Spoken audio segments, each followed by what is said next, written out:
We back. And you already know what time it is. Oh, you didn't know? 50-50. Welcome to the 50-50 Show with PharoahNFL and the Severe Raider, the realest show for Raider Nation. The perpetuation of the greatness of the Raiders to take a professional football team and give it a distinct characteristic that's different from all others. Make sure to clock in, like, comment, subscribe, and hit that notification bell. Man, you already know what time it is. The 50-50 Show with myself, PharoahNFL, obviously my guy, the Severe Raider. We are going live on both our channels. So if you haven't already, definitely clock in. Oh, whoa, not yet. But we gonna get into it in a second. Flag on the play is coming. But if you haven't already, make sure to clock in, hit that like button, hit that subscribe button, hit that notification bell. We back, man. Yeah, it's a late night show. It is the late night show. The late night show is returned, and we got a few things to talk about. Obviously, it's the off season, the slower part of the off season, because obviously the free agencies happen, the draft, and now it's kind of between now and training camp. We might get in a couple weeks or so, a week or two, or a couple weeks. I think we're gonna get into OTAs. Yeah, the 23rd, I think, something like that. Yeah, so, and we recently just had rookie minicamp, so that was just the rookies, but the rookies will now be joined with the rest of the team later on this month. So that's going to be something that we're going to be looking forward to paying attention to that happens. I'm kind of curious to see, because usually OTAs is where we kind of hear like, all right, this guy's looking good. You know what I mean? He's having a good off season. This guy's, we kind of hear that sometimes it means something, sometimes it doesn't, but it's something to pay attention to. But yeah, we got a lot to talk about. There's some rumors out here. We're going to address some rumors. Obviously, JPJ possibly in a trade. We'll get into that. And then obviously, Henry Ruggs is back in the news. He's up for parole, which means that he has an opportunity to get a second chance. So we'll get into that and see what that looks like. And yeah, man, we got plenty to talk about. Obviously, flagging on play, notable quotables, all that good stuff, and what's real, what's not. Do we have a what's real, what's not? You know what? We will before the end of the show.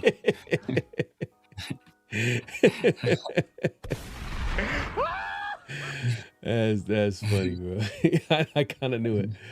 What's good, man? Appreciate everybody pulling up. Moving over Miami, we see you, man. Appreciate you pulling up. You said no sound. I think that's been the intros. Yeah, that might have been with the intros. The intros, we understand that. Yeah, he said no. He said sound is good now. Yeah, Coach, man, I know we here though. We here. Snipe somebody And this is my favorite button right here. I'm gonna click on this. You got to go, sir. I don't know who. I'm just gonna let. I'm just. First of all, pause. That's all I'm gonna say. Man. Pause. A lot of those pause-worthy moments. Sometimes some guys got to leave, man. Huey, man, in the building, man. Appreciate you pulling up. We appreciate everybody coming through. Severe, man, what's going on, man? How you been? Man, been good, man. Just ready for this season to start. Start getting guys on the field more, man. I want some footage. I want to hear some reports. Yep. See the guys out there. Obviously, they can't get in pass into a training camp. Mm-hmm. But see how guys look. Running routes a little bit. A little bit of one-on-one type stuff. I'm ready for all this stuff to get going, man. So we've been waiting. Got our draft picks in there. We curious about Jermai. I want to hear about Jermai. That's the first thing I'm gonna list. What's Jermai doing? Is he out there working out? Yeah. That's what I want to see. So I'm excited. But it's coming off a good draft, solid offseason, schedule release about to happen pretty soon. So NFL is a 365 sport. We talk about that all the time, man. So now it's really starting to get a little bit more underway. Yeah, no, definitely. Jamal McCoy is definitely a big X factor on this team, on that defense, because that it kind of changes things a little bit. Like, hey, man, can the Raiders? He's number one corner instantly on our team. Yeah, can he repeat what he did? Because he's a year removed from playing football. Like he didn't play last season in college, but the year prior, like he showed everybody, the whole world, that like, hey, this is a guy that can go in the top 10, let alone some people might have said top 5. Like he's a true number one corner. And there's been a few people I know that would have probably taken him over the corner out of LSU if he was healthy. If he was healthy, just from a talent perspective, I feel like that's how talented McCoy is. But we'll see. We'll be paying attention to the offseason. As still only 20 years old too, man. 20 years old. That's what sucks about the injury that he, like, it's career altering, meaning career could possibly be over if he doesn't if it doesn't go the way it's supposed to go. But we'll see. I'm gonna lay off my boys. I know that's your boy, but I was thinking like somebody was saying like like if he is able to play, he can have like a shortened career. I was like, man, he could play 5 years and retire the same age as Traydon Stukes. Hey man, what? Hey, what? Are you? Is it okay? Are you? Look, I'm telling you, bro. I know you're gonna like Traydon Stukes, man. He's gonna be a good player. I got hope. He's gonna be a starter. He's the one guy I for sure think will be like a starter, locked in for sure from day one. You just don't want to take a 25-year-old in the second round. I mean, is that what it is? If you're in a championship window, no problem with it. But if you're not, then that can be some concern. But what if I painted the picture this way? Free agency, right? If you were the Raiders were super aggressive in signing free agents, right? If they had their choice, they would probably have signed the 25-year-olds that are never available in free agency because they're most likely franchise given a contract. So that's essentially what the Raiders did. They went ahead and got a cheap contract on a 25-year-old who's a plug-and-play starter.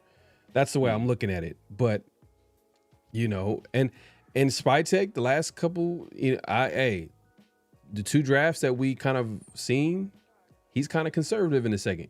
He's just like, hey, let me get a guy that I know that can contribute right away. Yeah.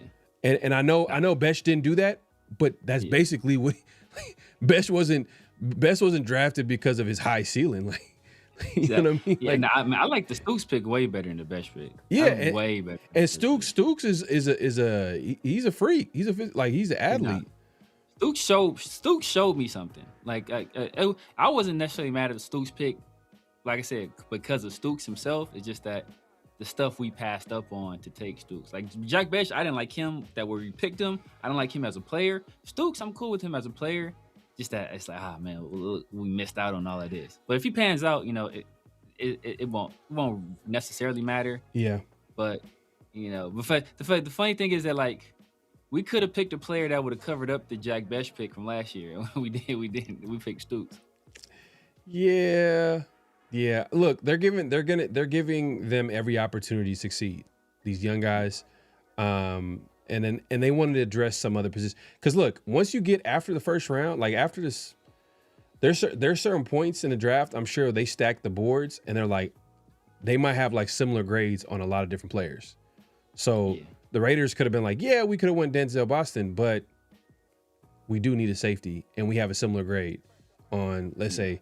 I'm just saying, according to them, we don't know what their grades are on certain players, but according to the Raiders, they probably could have had similar grades on certain players, and they just was like, hey, we need a safety. We might as well go ahead and get that. That's a bigger need. They felt like they could wait and address the wide receiver position, especially when you got young guys that you drafted. And that's probably Spytek kind of saying like, hey, look, let's see what we got, because last year was a shit show on offense from a lot of different reasons, from offensive line, quarterback, offensive scheme, coaching, so many things that can go wrong that can like ruin a player's season went wrong. But you know what? Besh, I seen him take pictures with he had elite company. Look, birds of a feather flock together. I'm a big believer in that. I'm a big believer in the saying birds of a feather flock together. And I seen a picture with Besh in Miami with Malik Neighbors, who I'm sure was his former teammate, probably, most likely. He probably knows LSU connection. And the wide receiver from the Cowboys. CeeDee Lamb. So I'm like, hey, that's elite company. All I'm saying, that's elite company. One of these things is not like the other. I'm just saying, it's elite company. Elite company. Look, hopefully some of that rubbed off on him. Something. Yeah. Because I'm not saying he's going to be the same caliber. I'm just saying, like, if you can be a productive player, because we know that the Raiders probably next offseason, they're going to be attacking the wide receiver position. They couldn't address every need this offseason. They're just going to wait to do it next year. And I'm not going to lie, there's some weapons. Hey, there's some true number ones coming out. Let's just say that coming out in next year's draft. Especially if the Raiders pick high enough, they can definitely get like a legit number one guy on at wide receiver. But Mendoza was working out with old boy. Well, we'll see. We'll see. I don't know. I don't know if we'll see how it shakes out. But it sounds like he could be a top 5 pick, and the Raiders would have to they would have to get like top 5 worst record in the NFL. I'm just saying, man. Is that out of the realm of possibility? Yeah, it is not. Yeah, it is not out of the realm of possibility. You ready for this already? Look, I'm gonna wait till about week 5 because last week after week 1, people had us in the Super Bowl. So I waited after about week 5, and then I'm gonna start doing my advanced scouting. But yeah, man. I mean, there's still opportunity. Like I said, this team's not a finished product. We got a long way to go. First of all, yo, what Jack Best does on his personal time, brother, or Dante Thornton, what they do in their personal time is up to them, man. Yeah, it's up to them. I think one was a 5th round pick, and one was a 2nd round. Yeah, I think Besh. I feel like Besh is going to be better, especially in this Kubiak offense. I feel like they're going to find a way for him to contribute. Thornton is the one where I'm like, I'm not sure. I don't know what it's going to look like, but hey, we'll see. We'll see. Better coaching. We'll see what better coaching gives them. Their 2nd year in the league, a good offseason. We'll see. But I just don't think if I had to bet on who was going to be more productive, I would bet on Besh over Thornton. Yeah. We would have bet on that last year too, though, and then yeah, yeah. I mean, I don't know who ended. I mean, I don't know what Dante Thornton's numbers are. I know I know exactly how many receiving yards Jack Best had because it was 224, and I know that because a lot of people were comparing Jack Best to Puka Nacua, and Jack Best for the year had 224 yards. And Puka Nacua in one game against the Seahawks put up 225 yards. So that's why I remember exactly how many yards he had on the season. So, but yeah, I think he'll be better. Just stylistically. I think he just fits the scheme better. I think he has higher football IQ. He's a more precise route runner. So he's a better blocker. So I think he'll get more opportunities by virtue of just that alone, just being a better blocker. So. We shall see, but yeah, bro. Look, man, very possible. Yeah. I'm just looking at it from perspective like, all right, man, they've added some talent, especially on the defensive side of the ball. So the defense is going to be better. I feel like the offensive line I think there's a chance that it could be possibly better with better coaching and more talent. They got more talent. They got more guys in the room where they can figure out, let the best man win. There is some like question marks, like who's going to be starting left guard. We'll get into that. Right tackle, you can argue like, hey, does Grant have something to say in the conversation at right tackle, or is it going to be Glaze for a 3rd straight year? So there's some conversation to be had there, but I feel like there's a lot more talent. There's a lot more optimism going into, especially because when you land like Linderbaum, I think it all kind of like it just with adding a big piece like Linderbaum, it kind of like, all right, you got Colt Miller solidifying the left side, then you got Linderbaum in the middle, and then obviously JPJ. We all want him at guard. But speaking of JPJ, there's been a rumor it kind of came from think it's a host from a podcast from The Athletic who kind of threw it out there that the team should probably check in on JPJ and to see if he's available, because he's had like a weird start to his career, which, you know, hey, look, he's kind of bounced around from different guard spots, center, and then there was obviously some issues last year with the previous regime. And he's been hurt too. He's been hurt the last couple seasons too, and injuries has kind of been an issue with him since his college days.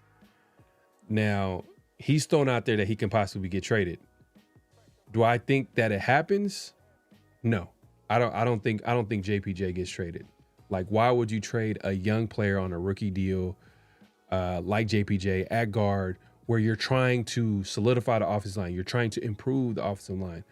What do you gain by trading him now for maybe you can gain a draft pick, but what are you going to get, like a fifth, sixth at this point? Yeah. I mean, I don't think you can get anything higher than that for JPJ. I mean, maybe a fourth.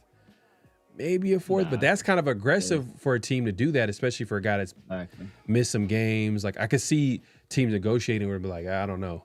It's not like JPJ was a former, he's put up Pro Bowl seasons, you know, but I don't know. To me, I don't see a trade happening. I don't see it happening, but the people kind of been talking about it and saying like, well, hey, look, you know, it all started with Max Crosby, you know, was in the trade rumors. Now it's JPJ, and Spytek is not afraid to pull the trigger.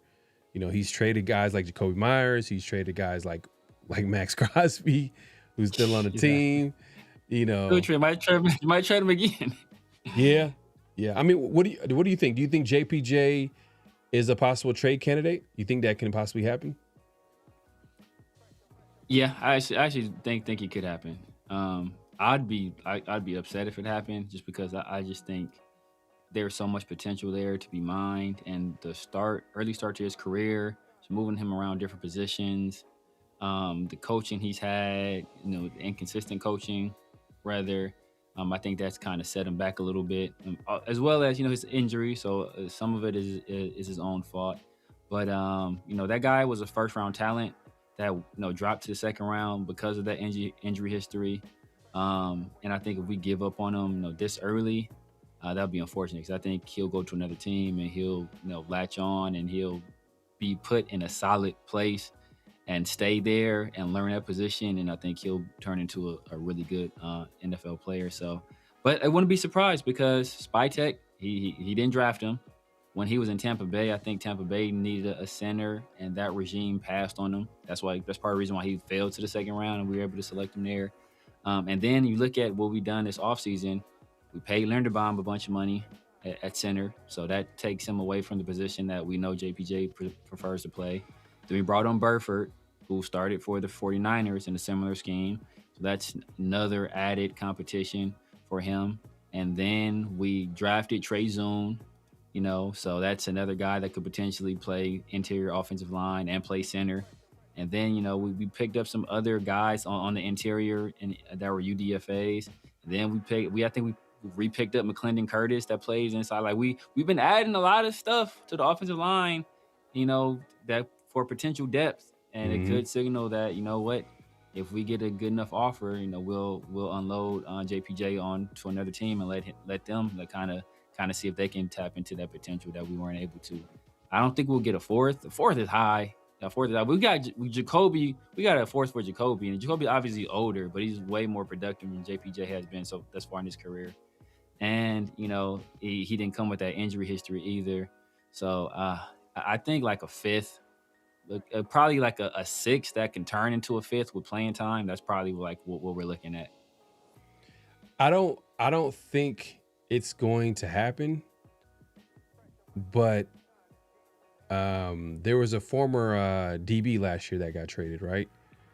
For Thomas Booker. I'm trying to forgetting his name.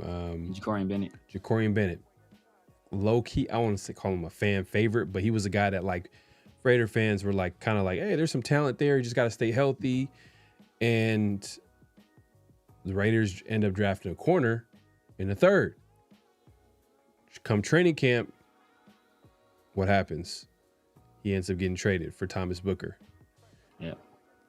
Raiders in the third this year draft a guard. And they drafted a guard last year. Yeah. Along with Meredith and all the guys that you mentioned. Yeah. I don't think it's going to happen, but then it's like, man, it kind of lines up a little bit. Like, if they were to do it, it would you could see it kind of happening if they really were going to do it. But I would rather keep him. I would rather keep JB. Me too.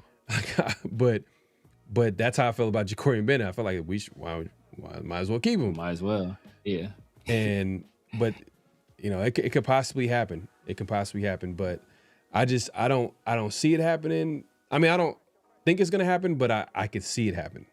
Just based off like the moves that they made, they kind of like, they've added a lot of depth at guard. Yeah. So if they were to trade a guy, they still would be good. They'll be fine. Yeah. Yeah. I'm 60-40 not happening.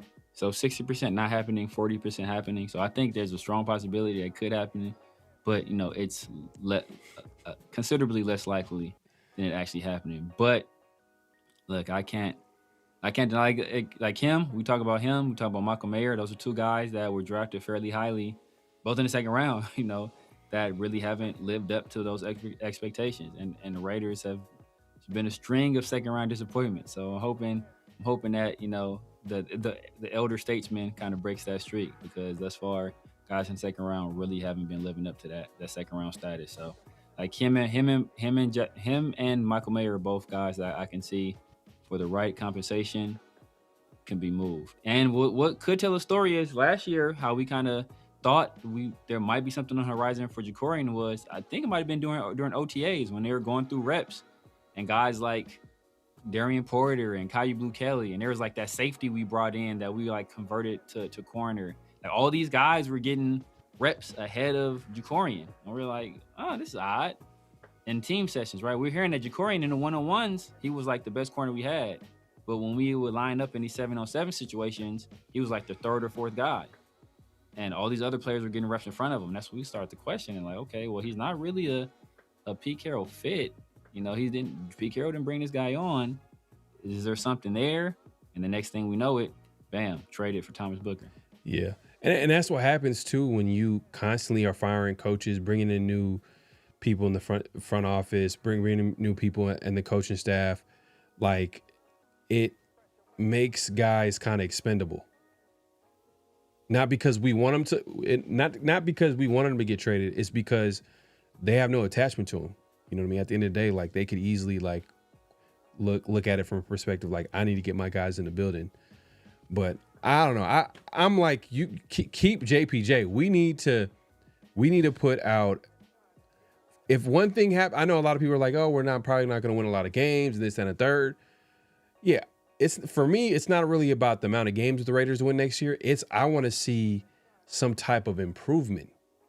Like, we need to see some type of improvement. Like, all right, you made all these types of investments on defensive side of the football. Okay, I want to see. Let the defense be better. How much better? We'll see, but let it be better. And then, because there's a lot of young talent there, I get it. They're gonna have to figure out some things to begin the season, new system. I get it, but let it be better. Same thing with the offensive line. You get in Linderbaum, you invest and draft some guys in the interior. You bring all this depth at the offensive line, especially at guard.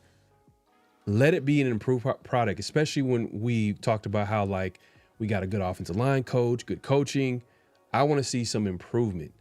And I feel like keeping JPJ makes sense to me. Like why not? Like, I don't really see any. I get it. You're trying to like, well, at this point, we got to look at the facts. Has he been healthy? No. Yeah. And that's why I compared it to Ja'Cory Bennett, because kind of the same track record a little bit. Yeah. The reason why JPJ fell into the second was because of injuries. And I wonder if Spytek would have drafted a guy like that in the second. I don't think so. Spytek would have. Well, actually, you know what? He drafted Stooks. Stooks was like 1 year removed from Yeah, ACL. Even though he played last season, but the year prior, I think. Yeah. So I mean, he drafted Jermod. Maybe. I mean, maybe put the trigger on him. I mean, you kind of don't know. We kind of don't know what Spytek's draft philosophy is, because these two drafts, they kind of contrast. Well, there was some overlap, but there's a lot of contrast in some of the styles, because if you look at it this year, all the guys were RAS guys, all high RAS players for the most part, right? Outside of Mendoza, but Mendoza's quarterback. We don't care about RAS with quarterback. Yeah. Last year, it was different. Like Genty, he's not gonna be a high RAS guy. Besh for damn sure ain't gonna be a high RAS guy.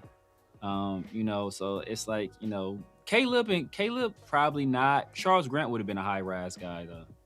Darian Porter would have been. Dante Thornton would have been. So there was a little bit of mix. But this year it was every guy we got. They were probably like nines and above on the RAS score outside of Mendoza. I think he likes taking later in the rounds. Like he likes taking flyers on guys that like are high rise guys, like rise guys in like what, after the third, or after the this year is second round on. After the second, because last year he only took. Person is not is maybe Hezekiah and Dalton, maybe the only two guys that wouldn't be high RAS guys. Yeah, because last year, after the second, because in the third last year he took Charles Grant, who took charge. Yeah, so that's a high trait. Porter too. Porter was a third. Darian Porter, another guy like a lot of traits too as well. So yeah, I mean, look, man, I to me, I don't want to see JPJ get traded. I don't want to see it. Let him stay at guard. Let him see what he can do. And hey, if it doesn't work out, it doesn't work out. I'd rather take. This is gonna sound crazy, but like, even like, I don't know how to just. I'd rather just keep him and let it play out than trade him for a fifth, sixth rounder. I feel good about that. Even if it doesn't work out, I'm like, it's cool. They, you know what I mean? It was one of those, like, it just didn't work out, whatever the case may be. Then get like a fifth or sixth. Yeah. Just because the offensive line is just too important to just take a talented player away from it. Yeah. I mean, for me, it depends on if we're going to actually play him or not. I think we're going to get into some of the projected starting lineups in a little while, but it depends on what we're asking, because if we just keeping him here for depth, bro, I don't, at that point, you might as well trade him. If you're going to be here for depth, you might as well cut your losses and trade him. Doing what we should have did with Tyree, we should have probably cut our losses with Tyree. I think there were some people that are speculating like Tyree was worth like a fourth round or fifth round pick. Like after, bro, like now we was, oh shit, give me top fourth. Tyree, go ahead, take him. So in hindsight, we're looking at it, and after the year, after Tyree couldn't start over Charles Snowden when Max was hurt and Kuntz was hurt, and we were still seeing Charles Snowden start over Tyree. That's when we should have known the right ones on the wall. That's when we should have been like, know what?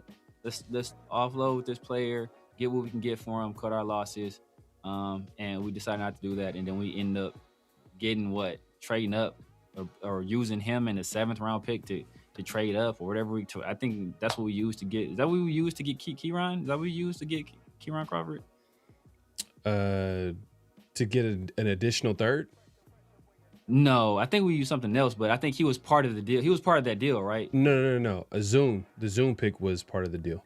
Zoom pick, okay. So it's not like they got an additional pick. They just traded their 4th round pick for a 3rd round pick. Tyree. Yeah, with Tyree, yeah. No. Tyree came later. That was like a day 3 trade, I think. I think it might have been a day 3 or 2 trade. But you brought up the projected starting lineup. So I think what they're saying here is Colton Miller at left tackle, obviously, but at left guard they got Jordan Meredith winning that spot, and then they have obviously Tyler Lindenbaum at center, and then JPJ at right guard, and then DJ Glaze at right tackle. Yeah. Do you feel good about that starting lineup? Do you think that that's most likely going to be the scenario is Meredith winning that left guard battle, and then Glaze also holding it down at right tackle? I think from the outside looking in right now, I wouldn't mind that. I think if you're somebody that doesn't know the Raiders, that's kind of what your assumption would be. I think there's a strong possibility that Burford and Caleb Rodgers will push Jordan Meredith for that other guard spot, potentially push him off the roster. And if the Raiders aren't high on JPJ, maybe one of those other guys take the other spot at guard. Maybe possibly Trey Zoom. You never know. Maybe Trey Zoom makes himself a factor in this competition. But from a starting point, I think that's kind of where the starting point is for the offensive line right now. I prefer JPJ on the left side, to be honest with you, but I can understand they had him at right guard last year. Stop moving him around, just keep him at right guard. I understand that, but just having Glaze next to him, I kind of don't. I'd rather have a more experienced player, more experienced players on both sides of them. So you got Colton Miller and a Linderbaum if you're on the left side. I think that's more conducive to him than being on the other side with Glaze, who's also a young player and underperformed last year himself. So they're both two guys on the same side, both trying to find their way. That's not, and you got Kirk Cousins back there, who's not the most fleet of foot guy, or your potential franchise quarterback back there. And a lot of teams putting their best pass rushers on that left side, going against right tackles. That's not the ideal situation. So, right. But it kind of is what it is at this point. The best man will win these competitions. We'll see if Charles Grant can make himself a factor in the right tackle competition. If they even elect to give him a chance to do that, they might just say, you're the future at left tackle and stick you behind Colton. So we'll see. OTAs are going to reveal a lot. For me, that's the key right there. I'm in the Charles Grant camp and hoping that he puts up a fight at right tackle with Glaze.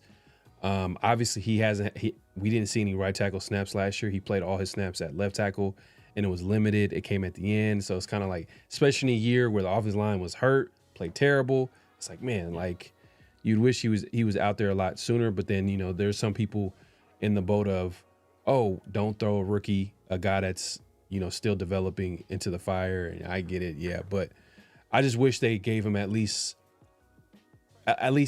some right tackle snaps, or at least start that transition to right tackle, because that's where you kind of need the depth and the competition in, and they didn't really do that last year.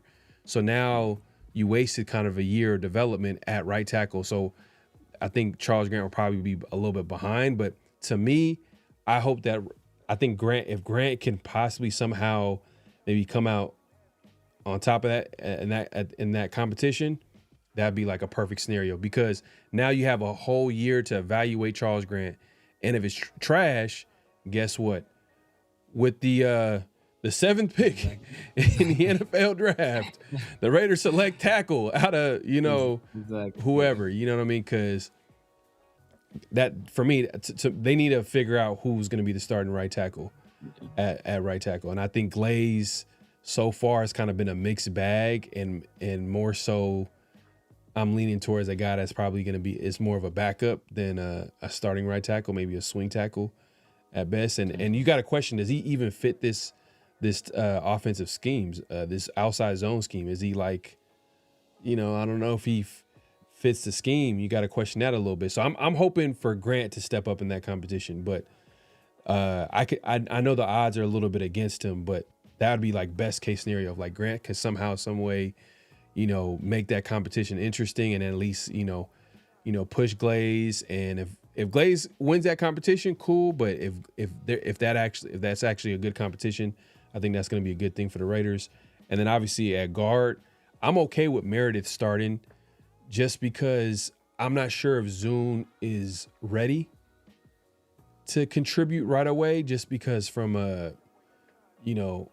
maybe pass blocking, but I don't know if he can't run block with the best of them. If he, especially when your whole offense is based off you running the football, you literally you invested the 6th overall pick in Genty, and then you got Mike Washington Jr. You need that to be successful, so you need to put the best guys out there in order for you out to run the football.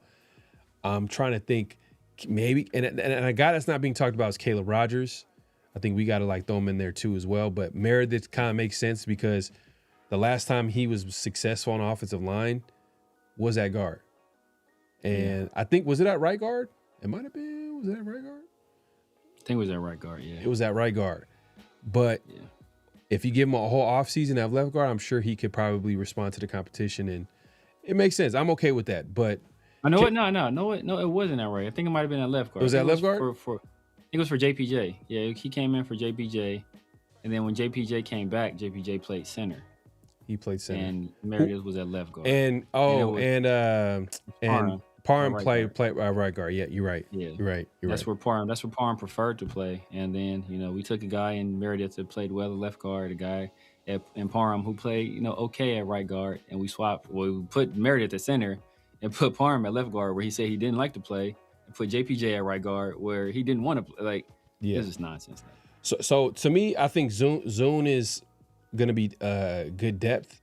This his first year at least, first year at least. And I'll say the battle is going to be between Caleb Rodgers and Meredith at left guard. Yeah. And then at right tackle, we're hoping, well, I'm hoping at least, like, Grant, please. Because there's a potential there. And if it looks good year one, then, hey, the Raiders don't have to invest any capital or, draft a guy early in the draft at tackle, because you got a guy that showed well in his first year starting, which would be Charles Grant. And he has all the traits, he has all the tools. It's just a matter of putting it all together.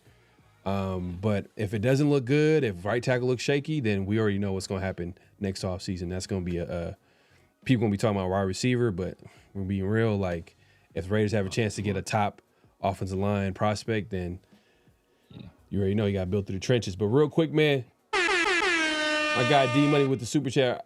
I appreciate the support. He says, call me delusional, but I see the Raiders winning 7 games. If they get hot, possibly wild card, anything can happen.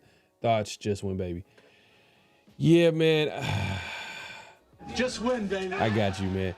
Hey, look. I gotta wait and see. I'm not gonna let the Raiders do this to me.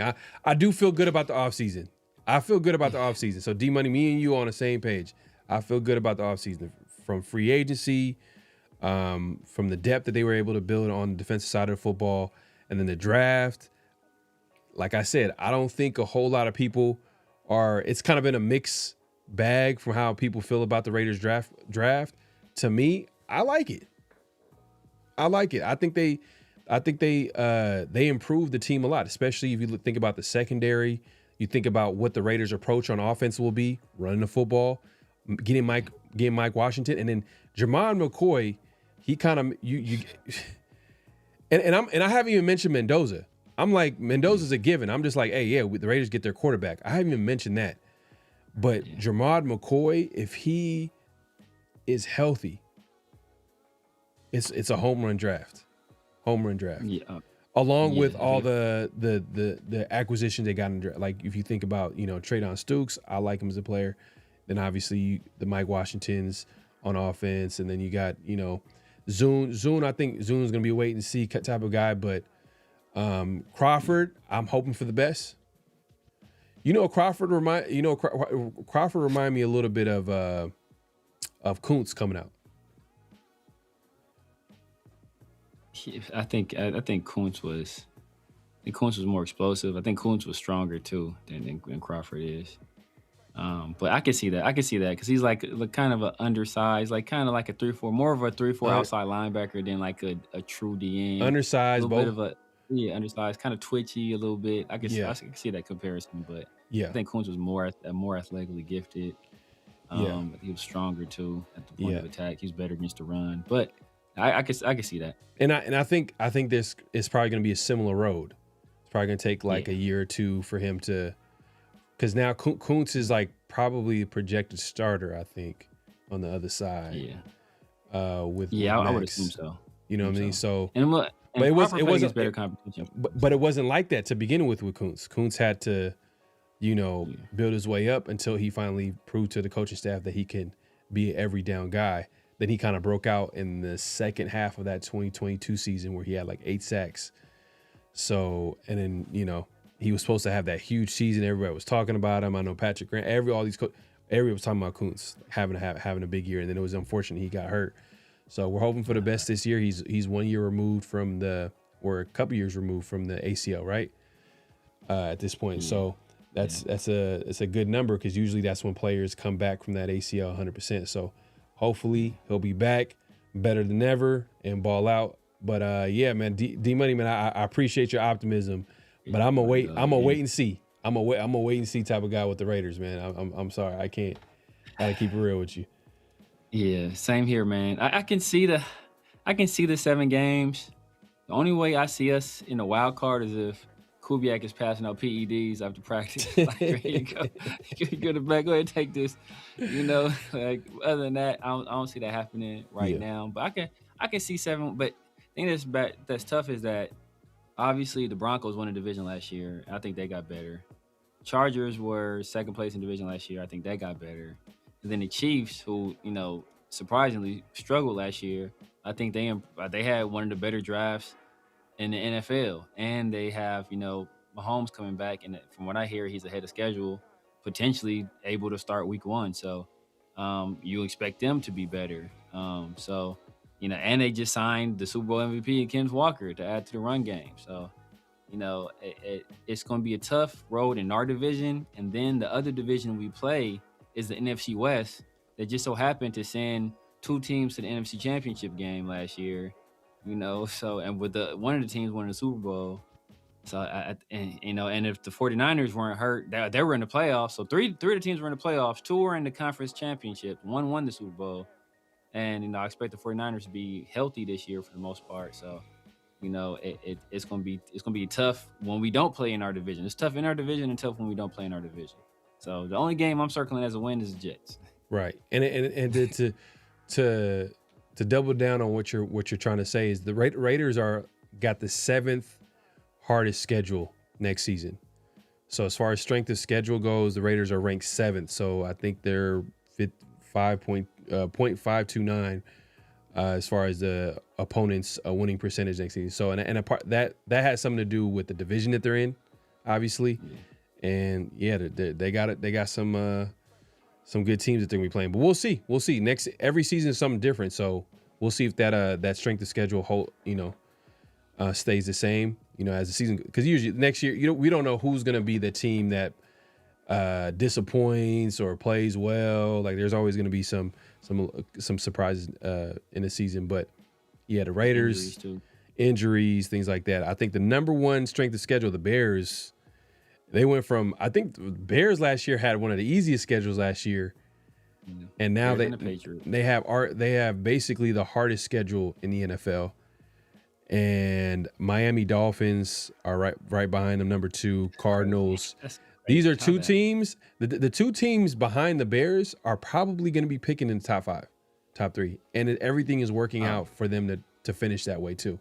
Because we already know what the Cardinals' plan is, bro. Yeah, we already know what their plan is. That's what I'm saying. But yeah, the Raiders got a tough schedule too, and we'll see how it shakes out because there's a little bit of there's a little bit of factor of like we don't know what to expect from the coaching staff.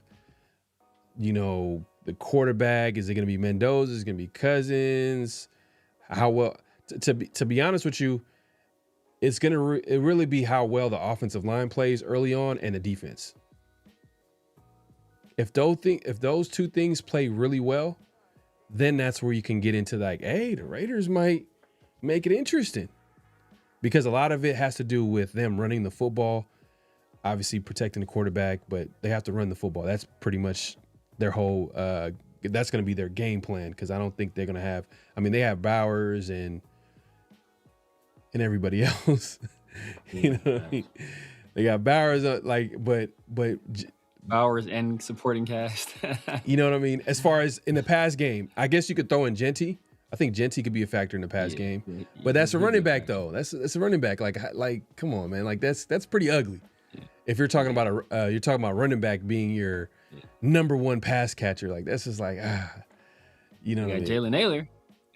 Yeah, Naylor. We'll see. We'll see what Naylor does. But those are guys that like I don't know. It's a wait and see. But I think if you combine that with a good running game early on, then you'd be like, all right, well, hey, now Bowers becomes that more dangerous. That makes Jalen Air that much. Trey Tucker and all these guys makes it easier for them to ball out. But we'll see. And then the defense too. Like I said, man, the defense is going to be a big thing. Is like, what do we expect from Rob Leonard in his first year at DC, and then the depth that the talent that they were able to acquire. How's it going to look, and can they stay healthy? Because if one of those linebackers go out, I don't know. The defensive line, how does it look at the end of the day? Do they step up? I mean, yeah, it's a lot of there's questions. There's questions that need to be answered. But hey, my guy Smoke, man, appreciate the super chases, fellas. Like and sub to both channels, my guy, man. Appreciate the support, man. As always, man. Hope all is well. But we got to move it along real quick, man. In other news, Henry Ruggs is up for parole, and he had a hearing, so they're gonna deliberate and they're gonna figure out if, if Ruggs get an early release, that would make it 3 years. I think he's up for parole after 3 years, which he's pretty much there. I think it would be in August, right? I think if he were to get released, it would be in August. That I don't know. I don't know. That being said, if he isn't, then he would have to serve the full term, which would be 10 years. So 7 more years in prison. So that's Ruggs is in a predicament. I'm hoping that he gets a second chance. I know he made a terrible and tragic mistake, but if anybody that follows the Raiders, that pays attention to the team, we all kind of get an idea of certain players and their personality and who they are. And man, Ruggs was a good kid, man. Exactly, man. Good kid, just dumb, terrible, tragic mistake that for some people, especially their family, could be unforgivable. But I think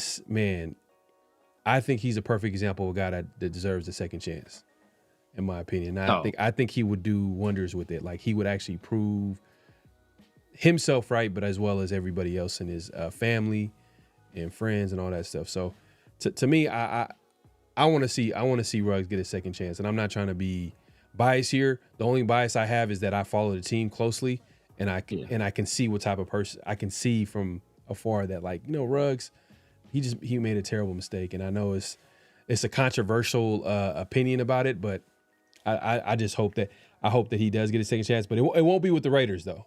It won't be with the Raiders.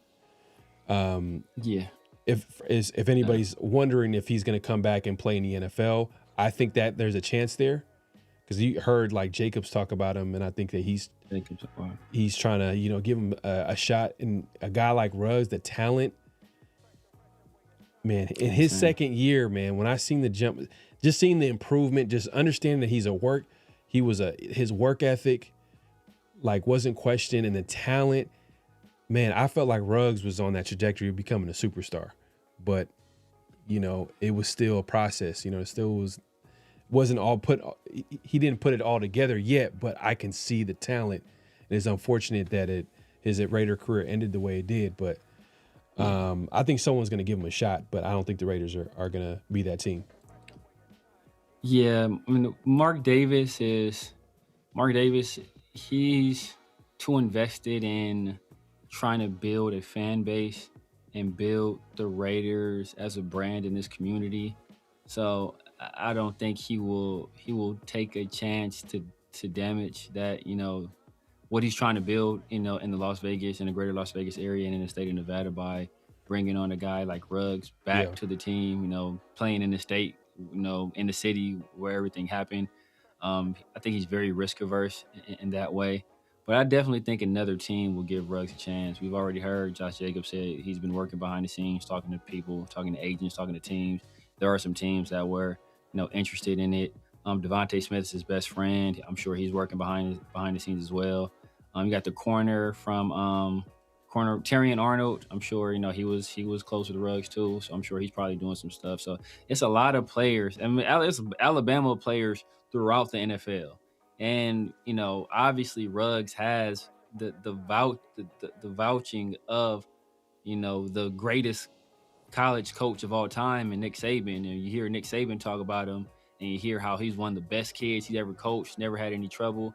And so this is when we get into a conversation, and we won't have that conversation here, but it's the greater conversation that societies have to have.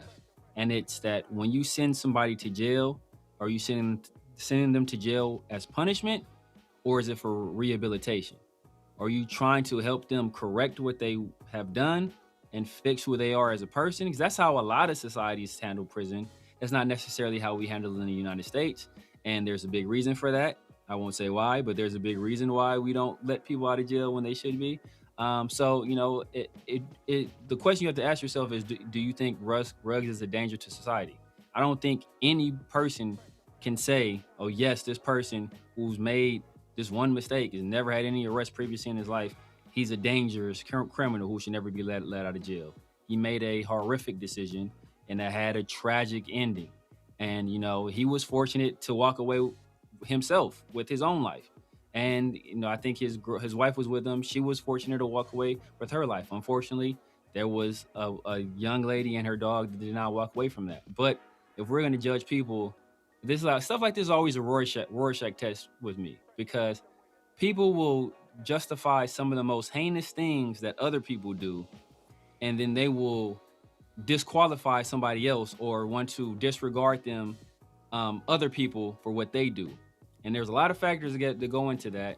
Usually, the factors is people like them. And if you see a young black guy, he's a menace to society, he should never be forgiven.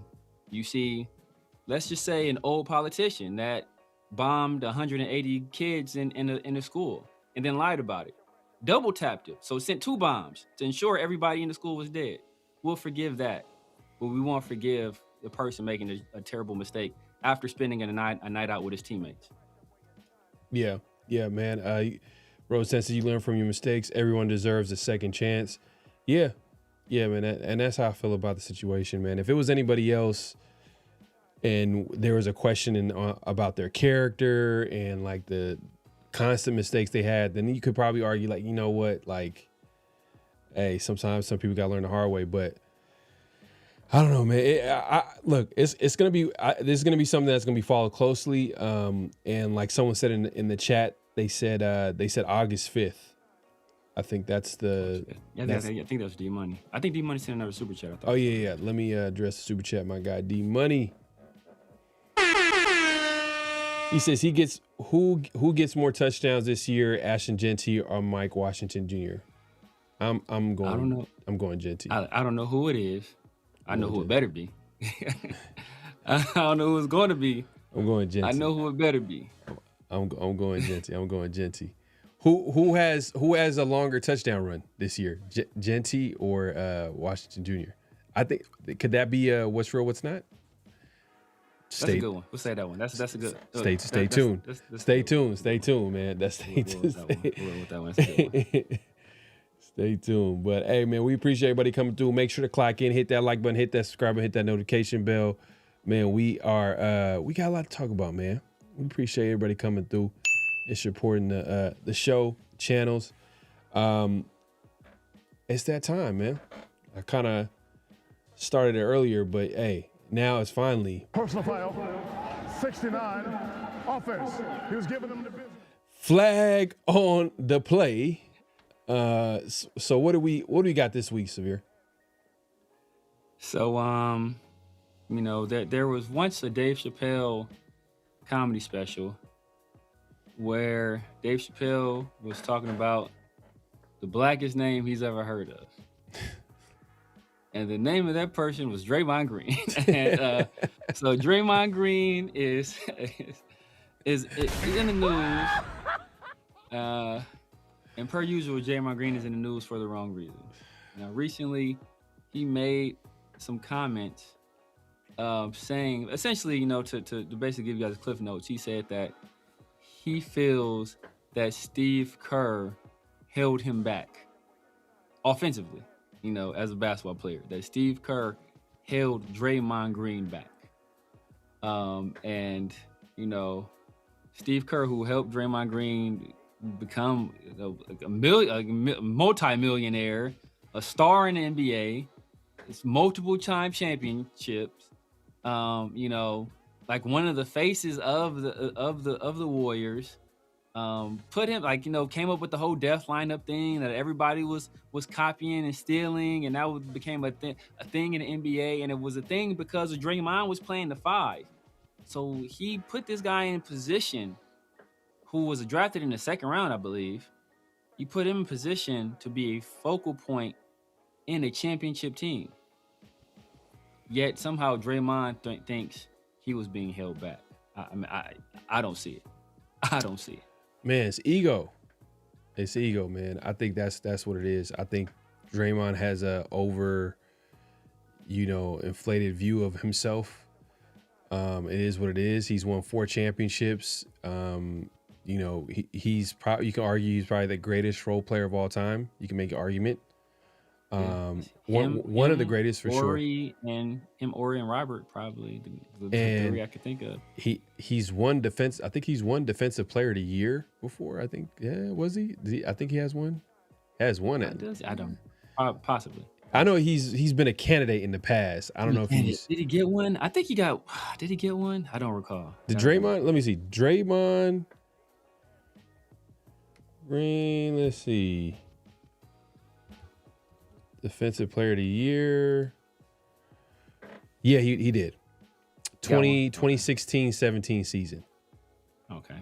And he's been named to NBA All Defensive Teams 9 times. Was a Defensive Player of the Year finalist in 2024-25 season. So look, he has some things under his belt. He's 4-time champion. We get it. No one's questioning him, like saying that he's a terrible player. He's not a champion. He's not a winner. But when you talk about Kerr kind of held him back, you got to ask, like, what did he held you back? Like, what were you going to do? It's not like he had an offensive game. No. It's not like the players in front of him, you can argue that were worse than him. Like, Kevin Durant deserved the ball on offense. Clay did. Obviously, Steph did. I'm not gonna lie. Andre Iguodala, Poole. Like I could keep going. These are all like better offensive players than Draymond. The only thing you could say, maybe Draymond will deserve the ball to distribute, maybe because he was like kind of like a point forward in that Warriors offense. But he's a good passer. But even then, that was Kerr empowering him to be exactly that point forward in that on that offense. So it's like I don't understand what his point was, what the point that he was trying to make. I don't know, maybe something behind the scenes, but I just felt like it didn't make any sense. And then like you think about it, like Draymond, would he have been successful if he wasn't on the Warriors? Would he? I don't know, man. Would he have been the same player if he wasn't on the Warriors? No, not at all. Draymond would have been Elton Brand. He would have had that same level of career success. Whereas Elton Brand, he's a good player. He ain't never gonna win no championship. Never gonna be, the best player on a team that goes deep into the playoffs. Like, he just go, oh man, Elton Brand's good. He was a good player. Like, that's him, bro. Like, bro, man. Like Draymond's. Everybody knows Draymond's nickname, right? No, what's his nickname? This man's nickname is Triple Single. That's what they call. They call this dude Triple Single, bro. You feel me? Like, cause he done get triple doubles. We get triple singles, bro. So it's like, come on, man. Like, what are you doing, Draymond? In fact, look, if anything, you can say Draymond was a detriment at times to the Warriors. Because look, who kind of helped break down the relationship between the Warriors and Kevin Durant? Who was it? It was Draymond Green, right? Yeah. When Jordan Poole was a young up-and-coming player that looked like he was on a trajectory to be a star in the NBA, who socked his lights out and changed his entire career? It was Draymond Green. when the Warriors were up 3-1 in the playoffs against the Cavs, on their way to winning the championship, who decided to try? I think what did you call LeBron the B word and try to kick him in the balls and got themselves suspended and allowing that comeback to take place. It was Draymond. So if anything, you can say that at points in his career, has Draymond been an important player to that team? Yes. I would say all the time, Draymond was probably the emotional leader of the Warriors. He wasn't, at no point was he the best player, but he was like the emotional leader. Yeah, I give him that. But there's other times with his emotions got the better of him, and he actually put the Warriors in some tough situations. Yeah. Randomly, Draymond has the most triple doubles in Warriors history. That's crazy. That actually doesn't surprise me then. So you know, I know triple single might be his nickname, but he's how many does he have though? How many does he have? 33 regular season triple doubles, 43 including the playoffs. And the Warriors hold a 31 record when Green records a triple double. So take that for whether it's worth. It doesn't change my view of him as a role player, but it just shows that he was a good player. He was a good player. He was a role player, great role player. And, you know, Ryu kind of reminded me too. He said sports shows are trying so hard to make him the next Chuck, but he just keeps ruining it. Yeah, speaking of that, he was on TNT, or I don't know. He was, I guess ESPN. And I guess it's ESPN now. But that with the TNT crew. With the TNT crew, yeah, okay. Well, look, he was on there and he took a shot at Chuck that didn't land too well, where he was like, "Hey, we're all trying not to like have the same career that you had with the Rockets or whatever the case may be." Like he's trying not to end up looking like Chuck with Charles Barkley with the Rockets. And it didn't land well because it's like you're not the person to say it. Like you can't take a shot at it because what he did with the Rockets was better than your whole career. Was better. Bro. It was better. He's never averaged that many points, that many rebounds. Yes. You know, and that's just for Chuck. It was, you know what I mean? For Charles Barkley, it was a down year. It was a down year because his standards as a player were a lot higher. You know what I mean? Because he was a number one guy. He's an all-time great. You know what I mean? Charles Barkley was not a role player. You know. At all. So it's like, and that goes back to what I said in the beginning is it's ego. It's a lot of ego, and kind of like clueless ego too. It's like, why are you taking a shit at Charles Barkley? Like, and you're doing it in a way where it's kind of obvious, like you're trying to almost kind of compare yourself to Charles Barkley in a way. Yeah. By saying that, but didn't make no sense. They be on there. I feel bad for Charles Barkley because they be on there trying to ring shame him. Because everybody on there got rings. Shaq got rings. Yeah. Kenny Smith got rings. Now, obviously Draymond has rings, so they be on there trying to ring shame him. But you know, like Shaq is the only person that was like legitimate. He was the driving force behind the championships. The other guys, were they important pieces to the team? Yes. You know, would the team have won without their contributions? Possibly not. But they weren't like the engine. They were like the fuel injection. I got you. My guy Leo, man, appreciate you coming through. Huey P says Draymond saying he was the third Splash brother. Bro, look. Look, Sean Livingston, another guy I would trust on offense. Sean Livingston, yes. If y'all remember, Sean Livingston was a good role player. I think he was he was another key member off the bench, but like he played really good minutes for the Warriors. Post game was on point. Mid range and post game was on point. Yep. And he was like a good backup point guard for the Warriors. But yeah, like I would trust Livingston more than Draymond on offense. Obviously Andre Iguodala years later, Jordan Poole for sure. Yeah. And I'm not naming like the obvious, like Klay Thompson. Hey, Harrison Barnes. I trust Harrison Barnes on offense. Harrison Barnes was nice too. Yeah. You know what I mean? Like, but just to tell you that like it might sound like a shot at Draymond. It's just more so like that wasn't his game. That's the point. It's not his game. Like, he affected the games in different ways. Defensive side of the defensive side of the floor, his ability to lead the team. I mean, he was a point forward on offense, so he's more of a distributor, kind of like. I mean, people laugh like he set picks for Steph, and then like the handoffs like that. That's basically he got into Hall of Fame, kind of like, hey. Yeah. Be honest with you, like he was really good at setting up Steph. Exactly. It is what it is, man. We appreciate everybody coming through. Make sure to clock in, hit that like button, hit that subscribe, and hit that notification. But yeah, head over to Leo's channel. I'm definitely subscribed to my guy. Appreciate you coming through. Yeah, my guy, is Brian gonna retire now? I don't know. We'll see. Nah, I doubt it. We'll see. What is Brian's goals at this point? Is he trying to win another championship, or is he trying to?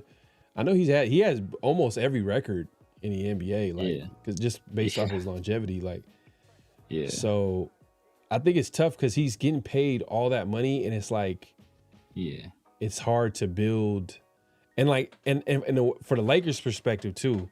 I know it's off topic, but from Lakers' perspective, like they got like guys in their prime, like right now, like, So if they keep LeBron, you know, it's kind of a tough situation there, but. It's a tough situation, especially because LeBron's at this age and he's going to keep demanding like max player money. Then you kind of got to be like, all right, bro, you know, like, we appreciate you, but we rather fill this max player slot with a younger guy.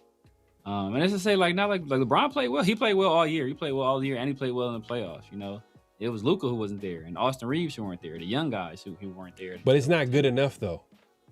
Yeah, it's not good enough. He's not the guy that can, you know, like in years past, LeBron with this same crew, a 31-year-old LeBron would have took the Thunder 7 games solo dolo, right? Probably still lost, but he would have took him 7 games.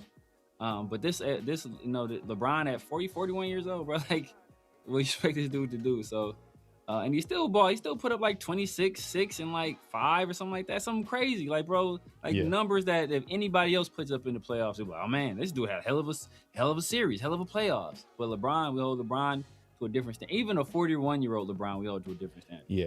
If LeBron was serious about winning a championship, he'll take a pay cut. Massive pay cut. He'll take a pay cut, and he'll still be able to contribute, but also there'll be a better team around him in order for him to compete a championship. But the thing is, we've seen this time and time again. We've seen it with like the Kobe's, the Jordans, the LeBrons now, and even Steph Curry. Like they get paid so much, they're getting older.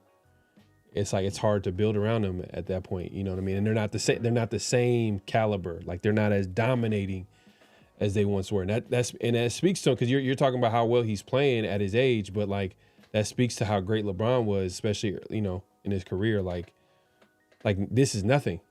What he's doing right now is nothing compared to what he was doing in his career. So it's like he's not the same player. But, you know, it is what it is, man. That's for them to figure it out. But we appreciate everybody coming through. Make sure to clock in, hit that like button, hit that subscribe, hit that notification bell. D Money, man, I appreciate the super chat once again.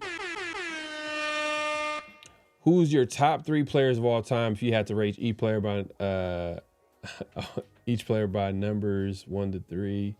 Kobe, Jordan, LeBron. Remember, you can have all the points records, but let the rings talk rings. Who's my? We've talked about this before. So my top 3 of all time, like greatest player of all time, or my top. I think we're rating those 3. Or are we saying like? Yeah, are we rating those 3, or are we? I think it's Kobe, LeBron, and Jordan 1 through 3. Who do we have in what order? Jordan would be 1 for me. Jordan would be 1. Ah, man, I'm biased with Kobe, but I could see LeBron being 2 and then Kobe being 3. But damn, Kobe's a killer, man. It's just. Give Kobe a big man and it's Rap Cities. Just give him a good big man. It's Rap Cities. Yeah. They're gonna be up there. Like in his career, that's what he's proven. Like he's proven that he could play within the system as well as play with bigs and know how to use them. Yeah. LeBron is different. LeBron, the way you build around LeBron, you got to have shooters around him. You put shooters around him. I'm trying to think, like with Miami, it was different because I guess he played with D Wade, but like after Miami, it was basically shooters and like a good guard. Yeah, shooters and defenders. Yeah, shooters, defenders, and then another guy that can like basically score and like create for himself, which is Kyrie with the Cavs, and then you got obviously D Wade with the. So it's like different ways of doing it. But yeah, Jordan, I wouldn't be mad at Jordan, Kobe, LeBron, or Jordan, LeBron, Kobe. If I had to rank it out of those three that you just mentioned. Those three, it's probably personal preference, Jordan, Kobe, LeBron, but removing my own personal bias is who I think is a better player. Who I think is a better player, I think LeBron. I would put LeBron above them because of everything he can do. He's a better rebounder than them. He's a better passer than them. He can be just as good of a defender. He's not the shooter that they are. Yeah. But LeBron coming downhill, on a fast break, that's probably like the scariest sight in the history of the NBA, bro. Because there's so many things he can do. But if you look at just accomplishments, you probably gotta go Jordan, LeBron, Kobe. But I got Kobe second. My personal preference. Yeah. Man, I feel you on LeBron, but it's just the thing about LeBron is what's crazy is that he's put up the numbers that he's put up, and he's not even a scorer. Yeah, that's what he said. He's more of a passer than anything. And he got better as a shooter too. Yeah, much better. I know a lot of people say like, oh yeah, LeBron can't shoot, but like LeBron got way better as a shooter. Yeah. And he has the single most disgusting signature move in NBA Oh my history. God, bro, he get people every time, and it works. Like, bro, how are you still? It works. It works. And it's slow as hell. He just it's like he's and it's like damn. Oh, it's like, bro, it's like his acting skills is terrible because he's trying to play it cool where he's like he'll just dribble and then he'll look like this, he'll look to his left and he'll just try to shoot it, like he's trying to act like he's looking this way and then he'll just try to shoot it. Just he give you like the bruh man with from the fifth floor, like, and then he shoot. It works though. It works for him. He gets away with it. That tells you how good, but it is what it is, man. Crazy, bro. But like, how does he do? How are you letting this man get away with this, bro? That's what. But I think, yeah, man. Like nostalgia plays a big part in this conversation because, like I said, people have an affinity for Jordan, and the way the NBA like pushed Jordan on everybody, because that's the time when NBA was still like really growing as a league. Like Magic and Bird saved the league, and then they were looking for their next like superstar. Then you got Jordan coming off what happened in North Carolina. So, oh man, this guy's athletic. Yeah. He's going to a major city, the third most populated city in America with the Bulls. Yeah. Okay, dang. That's kind of an international pathway because they got a very diverse community. And now we can kind of push this out to different areas. So they were really pumping Jordan. So that's part of it. Because people act like Jordan had a bad team. Like what was crazy is that what I didn't know that I just recently learned is that when Jordan had retired the year he retired, right? Like people think like it was a situation where he retired, like after they won the championship, he retired. That wasn't the case at all. That whole entire offseason, nobody knew what was going on with Jordan. And Jordan retired like 2 or 3 weeks before the season. And it was so soon before the season that they didn't even know they weren't even able to fill his slot for salary. So they couldn't even bring in anybody to fill in his slot for salary. That's how close to the start of the season it was. You know how many games that team that Jordan carried and wasn't good enough, and how many games they won that next year? They won 55 games and were 1 win away from going to the Eastern Conference Finals. So people act like Jordan didn't have a good team. Jordan had a good-ass team. Jordan never won a playoff series without Scottie Pippen. I don't think he ever won a playoff series without Phil Jackson. Look at the team when Jordan left, they won 55 games. Look at the team. Look at what teams look like after LeBron leaves. Tragedy. Yeah, but it's like, all right, look. I get what you're saying. But I never really questioned and said that the Bulls weren't good. For them to win 6 championships, they had to be a good team. They had to be a well-coached team. They had to be a good team. Now, for LeBron, in LeBron's case, Miami, how many games did they win when he left? Not sure. The thing is, with them, this is where context comes into play. Dwayne Wade was done. Dwayne was done. That's why LeBron left. He seen the writing on the wall. Like, oh, okay, like this is getting worse. Like Scottie was still in his prime. Scottie was in his prime. Tony Kukoc. You had all the players there on that team, that contributed to them winning a lot of games with Jordan. They were still like in the midst of his, they're still within that like window of like competing.